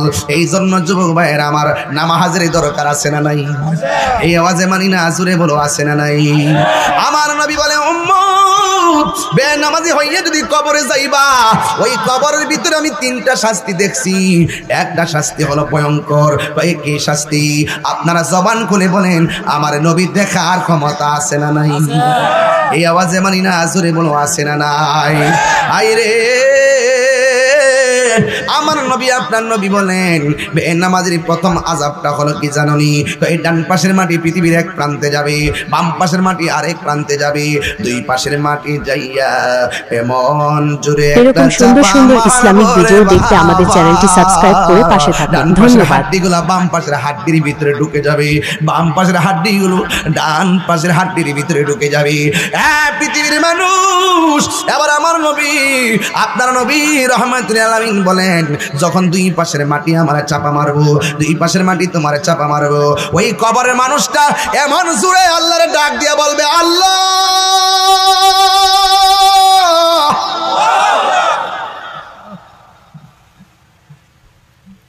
ও আল্লাহ, আর পারি না গো, হাড্ডিগুলা কেমনে গুড়া হইয়া গেছে, একবারে মাইরা লাও, আর সহ্য হয় না। হায় রে, বান্দাগুলা কবরের মধ্যে আমার আল্লাহরে ডাক দিয়ে বলবে, আল্লাহ, দুনিয়ায় থাকতে বুঝি নাই গো, আর একবার তুমি দুনিয়াতে পাঠাও, আমরা আজ নামাজ ছাড়বো না, সব সময় নামাজে পড়ে থাকবি। আল্লাহ বলে, বান্দা, সুম্মা ইলাইহি তুরজাউন, চলে আসলে আর ফিরে আসা যায় না। এই কবর মধ্যে প্রথম আযাব হলো দুই পাশের মাটি তোমার চাপ মারবে। আল্লাহর হাবিব বলে, কবরের মধ্যে মানুষ যেমন চিৎকার করে, এই সঞ্চারা গ্রামে গুরুস্থান আছে না নাই? যদি আমাদের একটু সুযোগ দিত, গুরুস্থানের মধ্যে যদি যাইতাম, এমন একটা কান যদি আল্লাহ দিত কবরের আওয়াজ শোনার, তাইলে আমরা সবাই শুনতাম। কি জানেননি? কবরবাসী এখনো বলতেছে, আগুন তাপ লাগিয়া, বাঁচাও বাঁচাও বাঁচাও। কি কবরবাসীর কান্নার আওয়াজ শুনে না? আল্লাহর হাবিব বলে, দুইটা জাতি ছাড়া সবাই কবর আযাবের আওয়াজ শুনবে। ও যুবক, দুইটা জাতিকে আমার আল্লাহ কয়, মানুষ কবরের আযাবের আওয়াজ শুনবে না, জিন কবরের আওয়াজ শুনবে না। কয় কেন? কয় আমি আল্লাহ জিন এবং মানুষকে বানাইছি ইবাদতের জন্য, আর কাহার হিসাব হবে না, মানুষের হিসাব হবে। আল্লাহ রাব্বুল আলামিন বলেন, ওয়া মা খালাকতুল জিন্না ওয়াল ইনসা ইল্লা লিয়াবুদুন। আল্লাহ রাব্বুল আলামিন বলেন, আমি মানুষ এবং জিন জাতিকে সৃষ্টি করেছি একমাত্র আমি আল্লাহর গোলামি করার জন্য। এই জন্য আমার নবী কয়, উম্মত, নামাজ ছাড়া কবরে গেলে খবর আছে। ঠিক কিনা? নামাজ ছাড়া কবরে গেলে খবর আসেনি, খবর আছে। আমার নবী বলেন কবরে প্রথম আযাব হলো বেনামাজি, দুই পাশের মাটি এমন করে চাপা মারবে। 2 নম্বর আযাব হলো জাহান্নামের আগুনে তাপ দেওয়া হবে কবরে, কারণ এই আগুনটা দুনিয়ার আগুনের চাইতে 70 গুণ বেশি আগুনের আওয়াজটা হবে। যেমন একটা ঘটনা মনে পড়ে গেল, কইতাম না বাজার, এক সন্তান তার বাবারে জানাজার নামাজ পড়াইয়া কবরের মধ্যে শোয়াইছে। কবরের মধ্যে অতিরিক্ত মাটি থাকে কি থাকে না? কবর দেওয়ার পরে কিছু মাটি দেখবেন টাল হয়ে ফিরে থাকে। এবার সন্তানরা মনে মনে ভাবতেছেন আমার বাবার কবরে উচ্ছিষ্ট মাটি দিয়ে একটা স্মৃতি বানাবো। স্মৃতি বানাইতে যাই একটা কলস বানাইলেন, মাটির একটা কলস বানাইছে। বানাইয়া রাতের বেলা এই কলসের মধ্যে পানি রাখছে। সকালবেলা ওইটা দেখে এই পানিটা আগুনের চাইতে আরো গরম হয়ে গেছে। এবার সকালবেলা পানি রাখছে, রাতের বেলা দেখে আগুনের মতো গরম হয়ে গেছে। 1 দিন না 2 দিন না রে বাবা, 3 দিন পর্যন্ত পানি গরম হয়ে যায়। যতই ঘরের ভিতরে পানি রাখো আগুনের মতো গরম হয়ে যায়। এবারে এক ভাই আরেক ভাইরে ডাক দিয়ে ভাইরে ঘটনাটা কি? আমার আব্বার কবরের মাটি দিয়ে কলস বানাইলাম, কবরের পায়ে কলসের পানি কেন গরম হয়ে যায়? আরেক ভাই ডাক দিয়া কয় ওই কবরের মাটি দিয়ে কলস বানাইছি। বন্ধু ডাক দিয়া কয় তোমার কলসের পানি কেন গরম হয় জানো নি? কারণ তোমার আব্বা যেই কবরের মাটির মধ্যে শুইছে এই কবরের মধ্যে ভালো অবস্থানে নাই, কবরের মধ্যে আযাব হইতেছে। এই আযাবের প্রতিবিম্ব তোমার কবরের মাটি কলসের মধ্যে ফালাইয়া তোমাদেরকে সতর্ক করা হচ্ছে। এখনো সময় আছে, নামাজ পড়ো, এখনো সময় আছে গো। ও আমার নবীর দামান ধরো। এবার আমার নবী আপনার নবী বলে 2 নম্বর হলো কবরের ভিতরে জাহান্নামের আগুন ঢুকাইয়া দেওয়া হবে। বাড়ির পাশে আগুন লাগলে ফায়ার সার্ভিসে আগুন নিভাইতে যায়, কিন্তু কবরের মধ্যে আগুন জ্বললে কেউ জানার নিভাইব দূরের কথা, কান দিয়ে আমার শোনার কোনো ক্ষমতা নাই। আমার দাদা কেমন আছে আমি জানি না, বাবা কেমন আছে আমি জানি না, নানা কেমন আছে আমি জানি না, আমি জানি না আমি কেমন থাকবো, কেমন থাকবো, কেমন থাকবো। এই একা একা কবরে কেমনে থাকবো গো? এত প্রেমিক, এত মুরিদ, এত ভক্ত, এত সুনাম, এই কবরে যাওয়ার পরে যদি নবী না পায় কি হবে আমার সেলিব্রেশন দিয়া? ওই কবরে নবী আসলে আমাদের লাভ আছে না নাই রে? 3 নম্বর হলো কবরে যদি বেনামাজি হইয়া যান তাইলে আপনার গায়ের মধ্যে বিচ্ছু লাগাইব, সাপ লাগাইব, এমন ভাবে কবরের মধ্যে জ্বলতে থাকবেন আর জ্বলতে থাকবেন। এই জন্য আমার যুবক ভাইরা, এক লোক নামাজ পড়ে রোজা রাখে, নামাজ পড়লেও আবার চলবে না। নামাজ যারা পড়ে তারা মুনাফিকি করে না, নামাজ যারা পড়ে তারা হারাম খায় না, নামাজ যারা পড়ে তারা হারাম খায় না, নামাজ যারা পড়ে তারা ঘুষ খায় না, নামাজ যারা পড়ে তারা সুদ খায় না। এখন প্রশ্ন হলো হুজুর আমার দেশে নামাজও পড়ে হারামও খায়। একটাই কথা মনে রাখবেন, নামাজ পড়লেও যারা হারাম খায় এদের নামাজ কোনো কাজে আসবে না। কথা বলেন ঠিক কিনা? এত বড় একটা হুজুরের মতো মুখে দাড়ি, বাবা স্বনামধন্য ব্যবসায়ী, তার নমুনা দেখে মানুষ বড় পাগল। যেই লোকটা দোকানে ভালো করে কথা কয়, যেই লোকটা নামাজ পড়ে মানুষ কিন্তু দুর্বল থাকে। এই লোকটা ব্যবসা করে, সকালবেলা ব্যবসা ভালো জমে, বিকালবেলা ব্যবসা ভালো জমে, অনেক টাকার মালিক হয়ে গেছে। লোকটা বড় 5 ওয়াক্ত নামাজ পড়তো, লোকটা রোজা রাখতো, এমনভাবে চলতো মানুষ দেখলে মনে করতো যেন আল্লাহর ওলি, মানুষ তারে এমন বিশ্বাস করতো। আপনারা জবান খুলে কোন আজরাইল তো একদিন না একদিন কাছে আসবে কি আসবে না? আজরাইল আমার কাছে আসবে। ও বন্ধু, বন্ধু রে, আজরাইল একদিন আসবে। এমন ভাবে ব্যবসায়ীর সামনে আজরাইল এসে গেছে। দেখবেন কিছু কিছু মানুষ অকালে মারা যায়, শাস্ত্রে চা খাইতেছে, বিকাল বেলা বুকে ব্যথা উঠতে মারা গেছে। এমন দৃষ্টান্ত সঞ্চারা গ্রামে আসে না নাই? ওই মানুষটা হঠাৎ করে মারা গেছে, মানুষ আর দুঃখ রাখার জায়গা নাই। এই লোকটা এত সুন্দর করে ব্যবসা করতো, লোকটা মারা গেল। এই লোকটা এত সুন্দর করে দাড়ি দুড়ি রাখছে, লোকটা মারা গেল। এই লোকটা সুন্দর সুনামধন্য ব্যবসায়ী, এই লোকটা মারা গেছে। মানুষের আফসোসের সীমা নাই। আমার দেশে দেখবেন ভালো একটা মানুষ মারা গেলে আর কবর করবার লাগে দেখবেন 60-70 জন যায়। যায়নি 60-70 জন চলে যায়। এই জন্য কবর করবেন, কবর করা ভালো। আমার নবী আপনার নবী রাহমাতুল লিল আলামিন কবর আযাব সম্পর্কে অনেক কঠিন কথা বলে গিয়েছেন। আমি যেই কথাটা বলতেছিলাম কথাটা শেষ করি। এবার লোকটা যখন মারা গেছি, যে এই লোকটা নামাজ পড়ে সৎ ব্যবসায়ী, তার ভক্ত সমাজে আছে না নাই? ওই ভক্তের মধ্য থেকে কয়েকজন ভক্ত গেছেন গুরুস্থানে কবর করার জন্য। এবার যখন কবর করা শেষ হয়ে গেল, যেই মাত্র তারা কোদাল নিয়ে বাড়িতে আসবে, বন্ধুরে আমার ও সঞ্চারার বাবা, এবার আমার নবী আপনার নবী দেখেন কবর আযাব কত কঠিন শুনেন। এবার যখন গেছে মানুষে কবর করার জন্য, কবর করা শেষ হয়ে গেছে, কোদাল নিয়ে যখন বাড়িতে আইসা কবরের দিকে তাকাইছে, তাকায়া দেখতেছেন কবরের ভিতরে বিষধর সাপ এসে গেছে। এবার ওরা মনে মনে কয়, এত সুন্দর মানুষটা মারা গেল, যে এই মানুষটা 5 ওয়াক্ত নামাজ পড়তো, যে এই মানুষটা রোজা রাখতো, যে এই মানুষটার মুখের মধ্যে দাড়ি, মাথার মধ্যে টুপি, যে এই মানুষটা এত সুন্দর করে ইবাদত করতো, এই মানুষটা মারা গেল, আমরা কবর করলাম, কিন্তু কবরের ভিতরে কেন সাপ আসলো?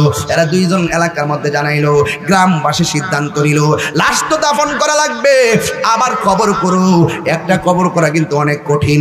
এত মাটি তুললা যারা কবর করে তারা বুঝে কবর করা কত কঠিন। ও বন্ধুরে ও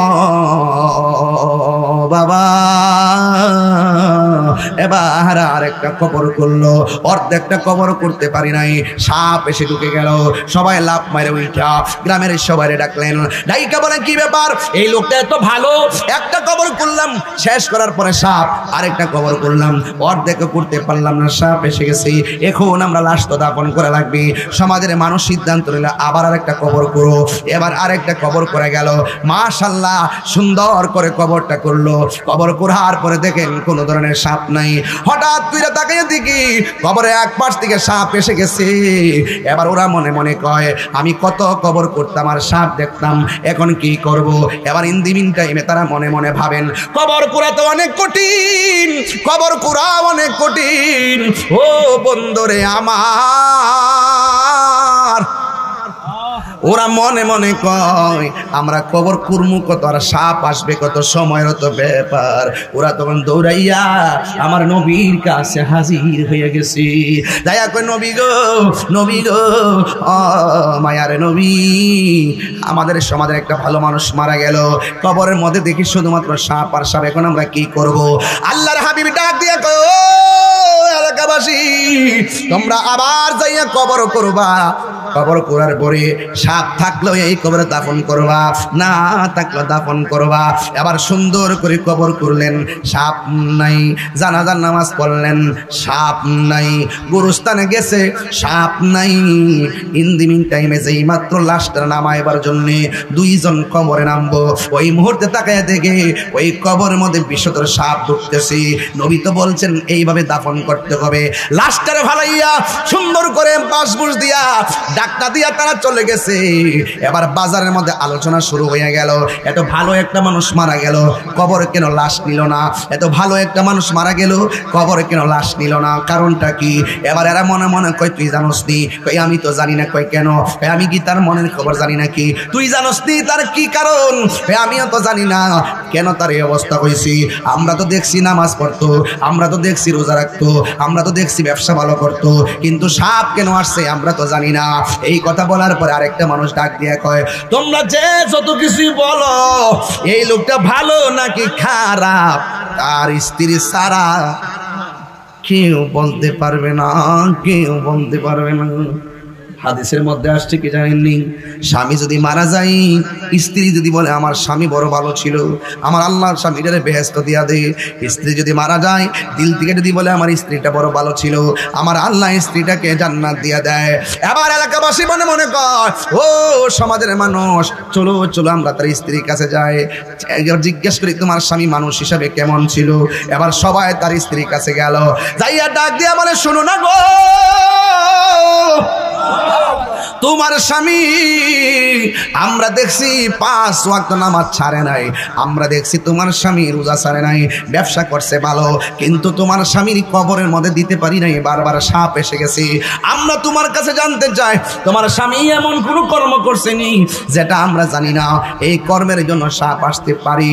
এবার স্ত্রীটা ডাক দিয়ে কয় আছে গো আছে, কয় কি আছে, একটু জোরে জোরে কোন আল্লাহু আকবার।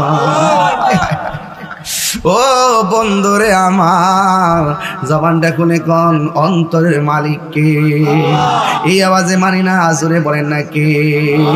প্রাণ দয়াল রে, আর পরীক্ষার সময় নাই, করো জোরে ক্ষমা চাই, শেষের খেয়া না নিলায় আমারে, আমার দিন কি এমনি যাবে, লোকে তোমায় কি বলবে, আমার দিন কি এমনি যাবে, লোকে তোমায় কি বলিবে, এই দুঃখ রইল তাহিরির অন্তরে, প্রাণ দয়াল রে, সন্ধ্যা হইল ডাকি দিলে না মোরে, ওরে সন্ধ্যা হইল ডাক দিলে না মোরে, প্রাণ দয়াল রে, সন্ধ্যা হইল ডাকে দিলে না মোরে। আরে এই বোতলটা এই বইয়ের মধ্যে আছে, 50 টাকাতে নিয়ে যায় না আমার ছেলেটা, এরা ইয়ে করে আটটা আছে। প্রাণ দয়াল রে, পার ঘাটাই পার হব বলে সূর্য গেল অস্ত চলে, কত ঘাটে করিলাম প্রার্থনা, আধারে গিরিল ধরা, পথ দেখি না দিশে হারা, হাত ধরে পথ কে দেখাবে মোরে, প্রাণ দয়াল রে, সন্ধ্যা হইল ডাকি দিলে না মোরে, সন্ধ্যা হইল। আরে বাবা যাইতেছে কত বেলা নাকি আইতাছে, কথা কোন কি লেখা, কেউ যে ডাইকা কিনারে বেরোয় না বাবা, কেউ কাউরে কিনারে বেরোইতো না, পৃথিবীর কেউ কাউরে ঘরে, পৃথিবীর কেউ কাহার ঘরে আগুন দেয় না, যার যার ঘরে আগুন দেওয়া লাগবে, যার যার ঘরে আলো দেওয়া লাগবে, কথা কোন ঠিক না বেঠে আমার ভাইরা।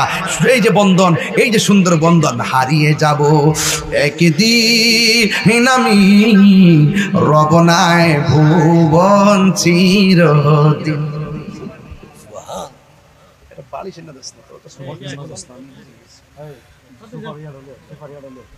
আল্লাহু আকবার, আল্লাহু আকবার, আল্লাহু আকবার, আল্লাহু আকবার। এক চালু করুন, আপনি বেশি মোটা হয়ে গেছেন নাকি? এই সুপারিয়া হলো, ঠিক আছে ঠিক আছে, এক বালিশ দাও, ঠিক আছে, তুমি মোটা হইতাম শরীরটা লাগবে না মাথা, কইছে যে আলী আমি জানি আমাদা, কোমরটা করে পুরো ধরে লাইছে, বালিশ দিলে একটা দিলে জীবন নেন সুপারিয়া দিয়া, সুপারিয়া মারহাবা, মারহাবা। সম্মানিত মুসলিম কেরাম, উপস্থিত মাইয়ে, আমরা বাতিজা দীর্ঘদিন আপনাদের সাথে চলছে ফিরছে, আল্লাহর রাস্তে তারা মাফ করে দিয়ে, আর যদি কোনো লেনা দেনা থাকে আমরা আসি, আমরা কইলে আমরা দিয়া দিব, আর সে অনেক নামাজ পড়তে পারে নাই, এটা আমরা কাফারা দিয়া দিলাম। আর আমরা দুজন যারা আইছে, আপনারা যাওয়ার সময় মুখের বাড়ি খাবার আয়োজন করছে, চাইলে খায়া যায়েন, আমরা মাফ করছেন নি? করছি। এইভাবে হারে হারে একবারে মাফসা লাশের পাশে প্রতিদিন বিভিন্ন জায়গা, কতখানি লেগে তা আমি মরে গেলে আরেকবার হারিয়া মাফসা, তো আরেকবার হারিয়া মাফসা, আরেকে যদি দুনিয়া থাকা অবস্থা যদি মাফটা লয়ে যেতে পারি, ইডার হিডার মধ্যে পার্থক্য আসেনি। ও যারা 5 and 10 পয়সা লেনদেন আমরা দিয়া দিমু, আমি দুনিয়াতে থাকা অবস্থায় যদি যে কোনো ভাবে ঋণটা পরিশোধ করে মরতাম পারি, এটার মধ্যে একটা খেয়াল আসেনি, কথা না আসেনি। তাই মুখ পড়া নামাজের কাফারা দু, নামাজটা পড়ুম, না পারলে দাঁড়ায় পড়ুম, পারলে দাঁড়ায় পড়ুম, না পারলে বয়া পড়ুম, নাইলে শুয়া পড়ুম, নাইলে ইশারাই পড়ুম, কাফারা হিসাব করতো দু। এই জন্য সময় গেলে সাধন, এই জন্য বলেন, এই জন্য বলে কি বলতে বদলটা কি, হারিয়ে যাব একদিন আমি, রবনায় ভুবন চিরদিন। সবার সাথে সবাই মাপ চান, হারিয়ে যাব একদিন আমি, রবনায় ভুবন চিরদিন, ক্ষমা করে দিও তোমরা আমায়, বলো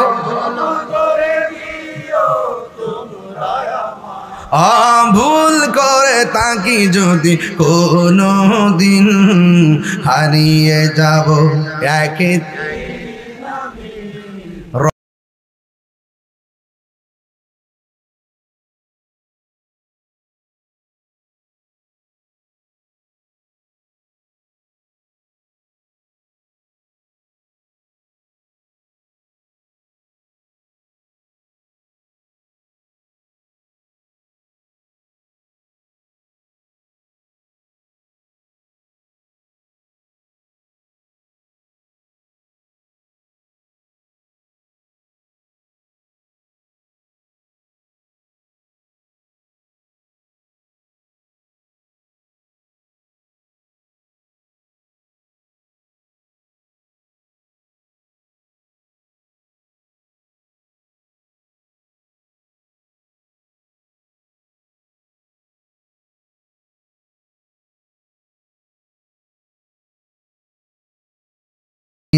জুরি জুরি কি আল্লাহু আকবার বলা যাবে না? হায়রে যা কেউ জানে না গো, জানে কে? এই আওয়াজে মানি না, জোরে বলো জানে কে? আরো জোরে। আমার আল্লাহ জানে রে বাবা। এবার প্রতিবেশী যাইয়া স্ত্রী ডাক দিয়ে কয়, তোমার জামার লাশটা যে কবর লইছে না গো, সাফ সহকারে যে আমরা দাফন করলাম, আমরা দিলে তো মানে না, মনে তো মানে না। একদিন তো আমরা একসাথে চলছি, আমরা ঘুম হয় না। তুমি জানো নি তোমার স্বামী কবরে কেন সাপ আসছে? এমন কোন কাম করছেনি যে এই কামের দ্বারা কবরে সাপ আসতে পারি? স্ত্রীটা সাথে সাথে চোখের পানি ফালাইয়া দিছে। যাইয়া ডাক দিয়ে কই, শোনো না গো, আমার স্বামী নামাজ পড়তে ভালো কথা, রোজা রাখতো ভালো কথা, হজ করেছে ভালো কথা, মাথায় টুপি রাখে ভালো কথা, আপনাদের সঙ্গে সম্পর্ক খুব ভালো কথা, কিন্তু আমার স্বামীর একটা বদ অভ্যাস ছিল। আল্লাহু আকবার। কি বদ অভ্যাস? কয় আমার স্বামী ব্যবসা করতো, ওজন দিয়া মাইপা ব্যবসা করতো। আমার স্বামী সবসময় দ্রব্যমূল্যের সাথে কংক্রিট মিশাইয়া দিত, দিয়া দিয়া ওজন বাড়াইয়া মানুষকে ঠকাইতো। আমার মনে হয় এতে আমার আল্লাহ বেজার হয়ে গেছে। আমি অনেকবার বলেছি যেন, আমি অনেকবার বলেছি যেন, আমি অনেকবার বলেছি যেন এইভাবে যেন মানুষকে না ঠকায়, এইভাবে বলে যেন মানুষকে না ধোঁকা দেয়, এইভাবে যেন মানুষকে না ধোঁকা দেয়। হ্যাঁ বন্ধু, বন্ধুরে আমার, ও যুবকের দল, এবার আমার স্বামী এই কথা মানে নাই, না মাইনা টাকা জমাইছি, মানুষকে ঠকাই দিছি। আমার সমাজের মধ্যে দেখবেন সকালবেলা যখন দুধ বিক্রি করে মানুষকে ঠকাই আর টাকা বেশি পাওয়ার জন্য দুধের সঙ্গে পানি মিশাই। আসেনি বাবা? এরা মনে করতেছে আধা কেজি পানি দিলাইলে দামটা একটু বেশি পামু, এই মোটামুটি চলতেছে চোখের পলকে। কিন্তু এটা যে কি জিনিস হয়ে দাঁড়াবো, কোন কাল যাবে দাঁড়াইবো, এটা আন্দাজ পাইতো না। হ্যাঁ সাবধান। ওই যে দেখছেন না আপেল যে বেছে দুর্জয়মুর, অনেক জায়গাতে আপেল বেশি নিও, দেখবেন আপেলের ঠুঙ্গাটা আছে না, ঠুঙ্গাটা নিচে দুর্মুটা কার্টনের টুকটা লাগাই দে, এটা ওই 200 গ্রাম, আর আপেলটা মাপ দিয়া বুঝাই লেছে আমি 1 কেজি দিয়া দিছি। কথা কন কথা কন কথা কন কথা কন। দুনিয়াতে যেই ব্যক্তি মানুষকে ঠকাইবো হাসর মাঠে সে ধরা খাইয়া যাইব। এই জন্য আজকের ওয়াজ থেকে আওয়াজ করে কন, আমরা কি মানুষকে ঠকাবো? আর মানুষকে ঠকাবো? এই যদি মানুষকে যদি ঠকান হাসর মাঠে আপনি ঠকে যাবেন। এই জন্য যুবক ভাইরা আমার, আমি বলছিলাম কি, কবরের মধ্যে গেলে কেউ আপনার কোনো বান্ধব হবে না। এই কবরের মধ্যে 1 দিন না 2 দিন না, আজ থেকে প্রায় 700 বছর আগে যে মারা গেছে সে তো ওই কবরে শুয়ে রয়েছে, ঠিক না? এখনই কি আপনারা ওই কবরটা চিনেন? একদিন দেখবেন আজকে তাহির হুজুরের আলোচনা না, একদিন দেখবেন তাহির হুজুরের কবর কেউ চিনত না, একদিন দেখবেন আমার কথা কেউ খবরও লইতো না, একদিন দেখবেন 100 আপনি বলবেন জানি কত সেলিব্রিটি বক্তা নাম লইতো না, যে আগুন লাগাই গেছে দেশ বিদেশে, সারা জীবন মন থাকবো। কেটা কইছে 300 বছর গেলে তো এখানে জিডি আছে সবই ফেকে হয়ে যাবো। 300 বছর গেলে তেহানে জিডি আছে সবই ফেকে হয়ে যাবো, সবই তো কবরে যাবো। 300 বছর পরের জন্য আমার নাম জিগাইবেন, আপনার নাম কি? এমুক বেড়া। আপনার দাদার নাম কি? কয় এমুক। আপনার দাদার আব্বার নাম কি? কয় এমুক। আচ্ছা আপনার দাদার আব্বার দাদার নাম কি? তা জানি না তো। এদিকে এদিকে, তোমার নাম কি? পিয়ার হোসেন। তোমার আব্বার নাম কি? সাইদুল্লাহ খান। তোমার দাদার নাম কি? ইয়াকুব আলী। তোমার দাদার আব্বার নাম কি?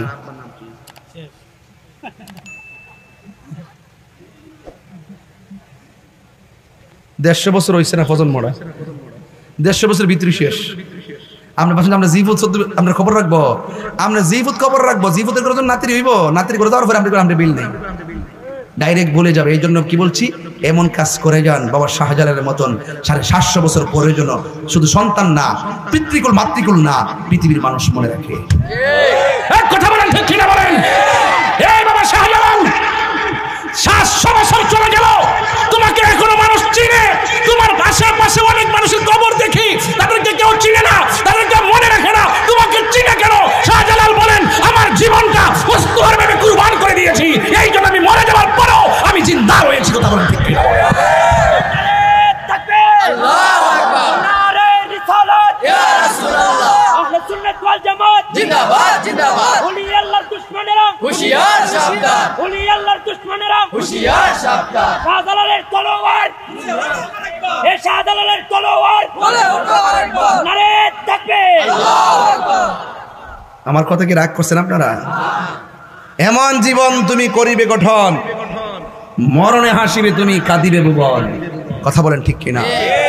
এই জন্য ইয়াং বয়স যারা রয়েছেন আপনাদেরকে বলছি, আজকের মাহফিল থেকে উড়াইয়ে ফেলে দিবেন না। আমি বলছিলাম কবরে বেনামাজের শাস্তি আছে না নাই? এখন ওয়াদা করেন ওই নামাজ আমরা চাই কি চাই না? আর বড় করে বলুন চাই কি চাই না? নামাজ পড়ো রে, হুজুরি কলবে নামাজ পড়ো। আমরা দেশের অনেকে তো নামাজও পড়ে আবার সুদও খায়। আসেনি?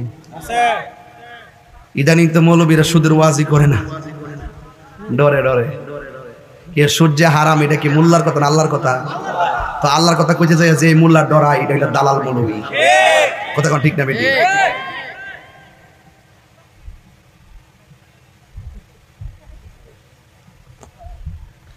আরে তাইরি কম কইছেন তো দুনিয়াতে আই। ঠিক কি না? সুদ কি হালাল না হারাম? এটার পক্ষে, এর সুদের পক্ষে কে কে আছেন? আপনারা ওই আছে পিন্ডি নাকি? হায় হায়, আমরা বাংলাদেশি, এটি ওকে। দেশের দালালে আমরা করতে হবে না। কথা বলেন ঠিক না বেটি? বলেন আমরা কি হারামের পক্ষে না বিপক্ষে? হালালের পক্ষে না বিপক্ষে?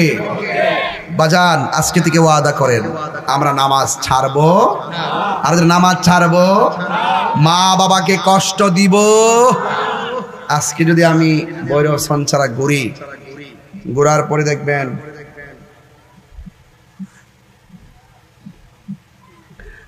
শতকরা 70% ঘরের মধ্যে মা বাপ বিচার দিব, হুজুর ওয়াজ তো ঠিক করেন, আমার জিভুত আপনার সামনে বইয়া ওয়াজটি হুনে এ ওয়াজ হুইন নই আইসা আমার লোকে শুরু করে দেয়। আমার দেখতে পারে না, আমার গালাগালি করে, আমার সইতে পারে না। বিয়ার আগে যেমন তেমন আসিনি, বিয়ার পরে তো হ্যাঁ আমার নাম রইল না। মা বাপ বুড়া বসে কান্দে গো। যে মা বাপ সন্তানের ভবিষ্যৎ গড়বার লাগিয়া এত কিছু করলো, সেই মা বাপ যখন দুর্বল হয়ে যায়, সন্তান পাষাণ হয়ে যায়। এমন সংসার আছে না নাই? পাউডার দ্বারা কয়ে দেওয়া যায়। ওয়াজ শুনলে আর এই লাইটিং সাজালে কাম হইতো না, যে বাপ মা আপনার দ্বারা কষ্ট পায়। আজকে আমার ঘর থেকে বের হওয়ার সময় করেছে অনেকগুলা লোক মুড়ি দিব। আমি তো দেখা যাক নে ওয়াজের পরে, ওয়াজে পড়াইলেন না, তবে মুরিদ বড় কথা না, এখানে অনেক মুরিদ আছেন। আমি একটা কথা কয়ে দিয়ে যাই আবারও, মা বাপরে কষ্ট দিয়ে আমি তাহিরির কাছে মুরিদ হইয়া আপনি আমার আম্মা আব্বা আব্বা করবেন, আপনার মতন মুরিদ আমার দরকার নাই। কথা কি বুঝতেছি? আর যে ফিসাব কইব মা বাপের খেদমত লাগবে না, এটা ফিসাব না, এটা হলো বেঈমান। সঠিক বলতেছি কথাটা? এই জন্য বোরা বাপটা আপনার লাগে কি না করছে কন? সারাটা জীবন দেয়া লাইছে না? সন্তান করতে করতে আজকে যদি ওয়াজ যদি কাজে লাগে, আজকের ওয়াজটা যদি মনে করেন যে না আমার জীবনে বাস্তবায়ন করব, বিয়ার আগে না, বিয়ার পরে না, ওকে মা বাপ বুড়া হওয়ার আগ পর্যন্ত মা বাপের সন্তান দেখতেইব। কথা কন ঠিক না বেটি? এই সমাজে বহুত বুড়া মা বুড়া বাবা চোখের পানি ফালায় ফালায় কান্দে, এমন সংসার সমাজে আছে না নাই? আল্লাহ তার দোয়াই দিয়া কই, মা বাপ যদি চোখের পানি ফালায় কই ইসরে ফুত করলে কি আপনি যত টাকার মালিক হন মাগার শান্তি পাইতেন না। কবরে যাওয়ার সময় দেখবেন আপনি ইমান নিয়ে যেতে পারতেন না। আরে মা বাপের মনে কষ্ট দিয়ে মাহফিল কবুল হইব দূরের কথা, মক্কা মদিনায় হজ করলেও তো কবুল হইতো না। কথা কান ঠিক না বেটি? মা বাপের দোয়াই ওলি আল্লাহ হইছে, এমন প্রমাণ সমাজে আছে না নাই? আরে এক সন্তানরে মা কইতাছে, পুত্রে আমার তো ঘুমে ধরছে, জানালা লাগাই দে। যাইয়া আগে তো দুইটা পাট ছিল, নিচে একটা পাট উপরে একটা পাট, এখন আধুনিক হয়েছে গ্লাস। তখন ছেলেটা নিচের পাট লাগা আর উপরের পাট খুলে রাখে, উপরের পাট লাগা নিচের পাট খুলে রাখে। মা ঘুমাই গেছে গা। ঘুম থেকে গভীর রাত্রে ওঠার পরে মা জিজ্ঞেস করে, পুত্রে তুমি এখন দাঁড়াই রয়েছো কি লেগে? সন্তান ডাক দিয়ে, আম্মা আপনি তো সন্ধ্যারাইতে আমার বলছিলেন জানালা লাগাইবার লেগে, এখন কোনটা খুলতাম কোনটা লাগাইতাম এটা তো কর নাই, এই জন্য সারা রাত উদুল বদল কইরা আমি দাঁড়াই রয়েছি। মা তখন উজু করছেন, তাহাজ্জুদের নামাজটা পড়বার লাগিয়া ডাই নামাজটা নিয়ে আইছেন, আর সাথে সাথে আল্লাহরে দুইটা হাত তুলে দিছে, ডাক দিয়া কয়, আল্লাহ ও আল্লাহ, আমার সাধুমণি আমার আরামের জন্য সারা রাত সজাগ থেকে বাতাস খাওয়াইছে, আমার সন্তানটারে তুমি সুলতানুনা আরিফিন বানিয়ে দাও। ইতিহাসের পাতায় দেখা গেল ওই সন্তানটাই মায়ের দোয়া হয়েছে, যেই সন্তানটার নাম হলো হযরত বাইজিদ বুস্তামি। মায়ের দোয়ার মধ্যে কোনো স্বার্থ আছে? তা আমাদের পোলাপান বিয়ে করার পর মা বাপের খবর লয় না। এই জন্য আল্লাহর ওয়াস্তে অনুরোধ করবো, আপনি মা বাপের প্রেমে পাগল হন, মা বাপের জন্য যদি আপনি দিবানা হন, মা বাপ আপনার জন্য যদি দোয়া করে, তাইলে আপনি কি হবেন জানেন? আপনি দেখবেন আল্লাহর ওলি হয়ে গেছেন। এবং আপনার জীবনে দেখবেন অভূতপূর্ব পরিবর্তন চলে আসবে। এই জন্য ভিতরে আমার মা বোনরা অনেকে ওয়াজ শুনতেছেন, মা বোনদেরকে বলবো আপনাদেরও অনেক দায়িত্ব আছে। সন্তান পেটে নিয়ে গালাগালি করবেন না, সন্তান পেটে নিয়ে স্বামী স্ত্রী ঝগড়া করবেন না, সন্তান পেটে নিয়ে বেহায়াপনার মতো হাটে ঘাটে বাজারে ঘোরাফেরা করবেন না, সন্তান পেটে নিয়ে জিকির করবেন, সন্তান পেটে নিয়ে দুরূদ পড়বেন, সন্তান পেটে নিয়ে নামাজ পড়বেন, সন্তান পেটে নিয়ে নফল রোজা রাখবেন, সন্তান পেটে নিয়ে আল্লাহ আল্লাহ তাসবিহ করবেন। দেখবেন এই সন্তান যেদিন প্রসব হবে সেই সন্তানটা দুনিয়াতে ওলি আল্লাহ হয়ে আসবে। কথা কেন কেন? এই জন্য আপনারও কিছু দায়িত্ব আছে। শুধুমাত্র সন্তান বাবা মাকে করবে এমন না, বাবা মারও দায়িত্ব আছে তার সুন্দর একটা নাম রাখা, বাবা মারও দায়িত্ব আছে তাকে দিনের শিক্ষা দেওয়া, বাবা মার দায়িত্ব আছে তাকে 7 বছর নামাজের কথা বলা, 9 বছর তাকে পিটাইয়া মসজিদে পাঠানো, সুশিক্ষা এলমি শিক্ষায় দেওয়া। এটাও বাবা মার দায়িত্ব, কারণ সন্তান ছোটবেলা তার লাইন বুঝে না। ছোট সন্তান কি সিদ্ধান্ত নিবে, এই সিদ্ধান্ত বাবাকে নিতে হবে। সন্তান বুঝে ওঠার আগে গুরুত্বপূর্ণ সিদ্ধান্ত বাপ মা নিলে এই সন্তান যখন দেখবে বাবা মা একদিন মারা গেছে, এই সন্তান লোকজন নিয়ে বাপ মার কবরে দাঁড়ায় কবর জিয়ারত করবে। কথা বলেন ঠিক না ঠিক? এই জন্য বাবা আপনাদের কাছে অনুরোধ রইল, অবশ্যই অবশ্যই আল্লাহর ওয়াস্তে যেন আপনারা বাবা মার সেবা করেন। এবং বাবা মাকে বলবো আপনার সন্তানকে সকালবেলা ভোরবেলায় মক্তবে পাঠাইয়া কোরআন তেলাওয়াত শিখাবেন। কেন? এই কোরআনটা কবরের মধ্যে আলো দেবে। শুধু তাই নয়, হাসরের মাঠে যখন আপনাকে যদি আপনি দুজুকি হয়ে যান, দুজুকের মুখে এই কোরআনটা দাঁড়ায় যাবে, দাঁড়ায় বলবে আল্লাহ আমি এই কোরআনকে তোমার বান্দা আরামের ঘুম হারাম কইরা দিন রাত তেলাওয়াত করেছে, আমি কোরআনের সুপারিশে তাকে জান্নাত দিয়ে দাও। রাসূল বলেন হাসরের মাঠে জাহান্নামী বান্দাকে কোরআনের সুপারিশে জান্নাতে দিয়ে দিবেন। চিৎকার মেরে কোন সুবহানাল্লাহ। তাহলে এই কোরআন আমাদের ঘরে ঘরে দরকার আছে না নাই? আজকে দেখা যায় কিন্ডারগার্টেনের কারণে আজকে আমার সন্তানগুলো কোরআন থেকে দূরে চলে গেছে। আজকে আমি সরাসরি মাহফিলে বলেছি, এখনো বলছি সরকারের কাছে অনতি বিলম্বে প্রাইমারি স্কুল যেগুলো আছে প্রাইমারি স্কুলে তাড়াতাড়ি ধর্মীয় শিক্ষার ব্যবস্থা করেন। কারণ এই সময়টা হলো আরবি শিক্ষার সময়। আজকে এই সময়টা প্রাইমারিতে যাওয়ার পর কোরআন তারা শিখতে পারে না, ধর্মশিক্ষারা বুঝে না, এই জন্য অনেক পোলাপান কোরআন থেকে দূরে চলে যায়। আপনারা বলুন প্রাথমিক বিদ্যালয়ে আমাদের ধর্মশিক্ষক দরকার আছে না নাই? এই আওয়াজে মানে জীবন আছে না নাই? এই ওয়াজটা যাবে দেশ বিদেশে, আমার কথাগুলো সবাই শুনবে। কারণ ধর্ম যদি ভিতরে না থাকে আপনি কর্ম করে কি করবেন? আপনার ধর্ম কর্ম সবই পাশাপাশি লাগবে। ধর্ম যার ভিতরে থাকে কর্ম তার চলিত হয়, আর ধর্ম যার ভিতরে থাকে না কর্ম তাকে বিপথে নিয়ে যায়। কথা বলেন ঠিক কিনা বলেন? এই জন্য হাত তুলে বলুন আমরা সবাই নামাজ পড়তে চাই কি চাই না? আরো জোরে, আরো বড় করে বলুন, আরো বড় করে। কিরে এত ডিস্টার্ব করলে কেমন? কারণ এসে আল্লাহ রাস্তায় রাতানটা চালাইস না, তেলের চিন্তা করিস না। মারহাবা জোরে কোন? একটা ছেলে হাত তুলবেন। হুজুর আজকে ওয়াজ করছেন কবরের, মা বাপের ওয়াজ করতেছেন, তবে বিয়ে করার পরে সত্যি করে বলি যে বাপ মা শখ করে বিয়া করাইছেন, বউ আইসা বারাবাত খাওয়াইবো, হুজুর ফানি বানাই দিব, ওমা গুমা গুমা গুমা গুমা গুমা, হুজুর ফানি বানাইবো দূরের কথা, খাওয়ানোর ফানি তো দেয় না। আসিনি এমন আসিনি? আপনি যতই কন বউ তো অবশ্যই আপনি মায়া করবেন, আমি কই না যে আপনারা মায়া করেন না। বউ কোনদিন মাত্র নার নইব আপন, ফেনি গেলে সিটা বউ কোনদিন মাত্র নার নইব আপন, বউ তোরে ভালোবাসিব ভৈরব থেকে লাল শাড়ি কিনা দিবি যতক্ষণ, বউ কোনদিন মাত্র নার নইব আপন, ফুয়ার যদি কোনো জায়গায় আফদ বিপদ হয় বউয়ের আগে মা জানই কথা মিশা নয়, ঠিক না? বউ তোর জানতেন মা হইল অমূল্য ধন, বউ কোনদিন মাত্র নার নইব আপন। ও আবলুসন বউ কোনদিন মাত্র নার নইব আপন। ও বন্ধুরি একটা বাস্তব কথা বলা যায়, কই কি বিদেশ থেকে সন্তান ঘরের দরজায় দাঁড়াইলে রে বাবা, মা দেখবেন সন্তানের চেহারার দিকে তাকায় আর নিজের বউটা হাতের দিকে তাকায়, বস্তা কয়টা? জোরে কোন ঠিক কিনা? এবার বস্তা যদি 3টা হয় খুলবে কখন অপেক্ষা রয়। এবার খোলার সময় দেখে কম্বল, বউকে অসুবিধা নাই, দেখে যাই নামাজ ওই অসুবিধা নাই, দেখে পাঞ্জাবের পিস ওই অসুবিধা নাই, 3টা বাক্স দিকে 2টা বাক্স খুলছে। এবার মা কই পুত্রে এত কষ্ট করে আনলে কিনলে গা, ওই ছোট একটা ব্যাগ আছে, এই ব্যাগটা মা তো বুঝ জ্বালাইছে, বউ যেমন ছায়া রয়েছে, এই ব্যাগটা বউরে খুলিস। এবার বউরে লইয়া রাতের বেলা ব্যাগটা খুলছে, ব্যাগটা খোলার পর ওই ব্যাগের ভিতরে কয় আমার শালির লাগে আনছে একটা আইফোন। কি দরকার ছিল? এবার আনছে 5 ভরি স্বর্ণ। কি প্রয়োজন ছিল? বউ মনে মনে খুশিতে কুইট্টা পরে এরপরে সুন্দর করে ঘরের মধ্যে কথাবার্তা কইলো, বুঝাইয়া দিল। এবার 3 দিন পর পাশের বাড়ির মহিলা এসে মার কাছে কয়, আপনার সন্তান নাকি তার বউয়ের জন্য 5 ভরি স্বর্ণ আনছে। এবার মা কয়, আমি তো শুনি নাই। এবার মা যাইয়া বউরে ডাক দিয়ে কয়, আমি শুনছি তোমার জন্য নাকি 5 ভরি স্বর্ণ আনছে। বউ কাঁদছে, কি তুইছে? আনছি তো এটার খবর লাগবো, এটার খবর লাগবো, লাগছে নি আগুনটা, এটার খবর লাগবো, এটার খবর লাগবো। এবার লাগছে নি। মা কো পুত্রে ফুত, আমার বউ লাগে তুই স্বর্ণ আনছ, আমার কইলে তো আমি খুশি হইলাম। বলে আমি কি এখন ফিন্দার বয়স আছে রে ফুত, স্বর্ণ বেচে তোরা লেখাপড়া করাইছি, অঙ্কের কলে স্বর্ণ বেচালিছি তোর মানুষ কবার লাগিয়া, আর ওহন কি আমি বুড়া বয়সে স্বর্ণ ফিন্দু? তুই যদি ফুত বাইরের মানুষ কইবার আগে যদি আমার কইতি, আমার মনটা শান্তি পাইলাম। বলে আর 5 ভরি স্বর্ণ আনছ, তুই বিদেশ থেকে আইছ, সুর ডাকাতে কত কিছু তো আছে, তুই যদি আমার কইতি যে স্বর্ণ আনছ, আমি সারা রাত বাইরে থেকে তোর স্বর্ণটি পাহারা দিলাম। বলে হ্যাঁ, মা কিন্তু অনেক কথায় কষ্ট পায় না, ছোট ছোট কথায় কষ্ট পায়, আমরা অনেক সময় বুঝি না। আরে মারে কইলে কইবো, না কইলে না, অসুবিধা কি? হ্যাঁ, ব্যাংকে কত টাকা রাখে, বউর কাছে কয়, মার কাছে কয় না। আরে বেটা, মা কি ভাগ নিব? ব্যাংকে কত টাকা রাখে, কোনখানে জায়গা রাখবো, মার কোনো পরামর্শ করে না। কাপড় কিনতে গেলে বুঝায় না, মারে মনে করে বিহু আর কি। আহা, যে বাপটা এখনো তো পাঞ্জাবিরা বালিশ নিচে ডুহাইয়া ইস্তারি করে, আর তোমারে মার্কেট থেকে নতুন কাপড় ঠিক কিনে না দে। আর মার জন্য তো খারি কাপড় মার্কেটে গেলে বউর লেগে, জিল লেগে, ফুতের লেগে সব কিনে, পরে লাস্টে কো আম্মা আমি এটা মনাছি না। মারটা মনতা হয় না, হে বিয়া করছে না, হে বিয়া বইছে।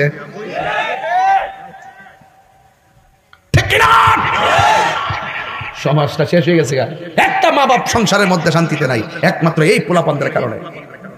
চটনার দৌড়াল, চটনার এত কষ্ট করে বিদেশে টিহারে দিয়া বিদেশ পাড়া, এর বাপ 14 গোষ্ঠী লোকে কথা করার সুযোগ পা, বাপ মার লোকে 1 মিনিট ফোন দেওয়ার সুযোগ পানা। এত কষ্ট করে টিহারি ভাড়া, হয়তো ফোন দিয়া আলগা অ্যাকাউন্ট করে, আলগা অ্যাকাউন্ট, বাপ মারে টিহা দেয় না, বাপ এটা পরিশোধ করে নিব, অথচ টিহাটা দিয়ে ফাটাইছে, ঋণ করে ফাটাইছে, বেড়াইতে কোনো চাপ দিতেছে, মানসিক রোগী হয়ে গেছে। অনেক মা বাপ টেনশন করতে স্টুক করে, কথা কোন ঠিক না বেঠিক। মোটরসাইকেল কিনবার লেগে চাপ দেয়, বিদেশ পড়াইবার লেগে চাপ দেয়, এইভাবে প্রত্যেকটা সংসার আজকে অশান্তির আগুন জ্বলতেছে। একটা কথা মনে রাখেন, গোল অলনার দলগল, ও বদর দলগল, বিয়া বই আইসো আয়াকো, আমার জামার কাঠ, আমার জামার ফ্যান, আমার জামার ইডা, আমার জামার হিডা, কিভাবে কথা আমার জামাই, অথচ মাটা 10 মাস 10 দিন ফেরো রাখিয়া একবার উপযুক্ত ফোন তো বানাইলো, মা বোর সামনে এই কথা কনা, আমার সন্তানই কথার কর সাহস পানা, তোর জামাই, তোর জামার ইডা।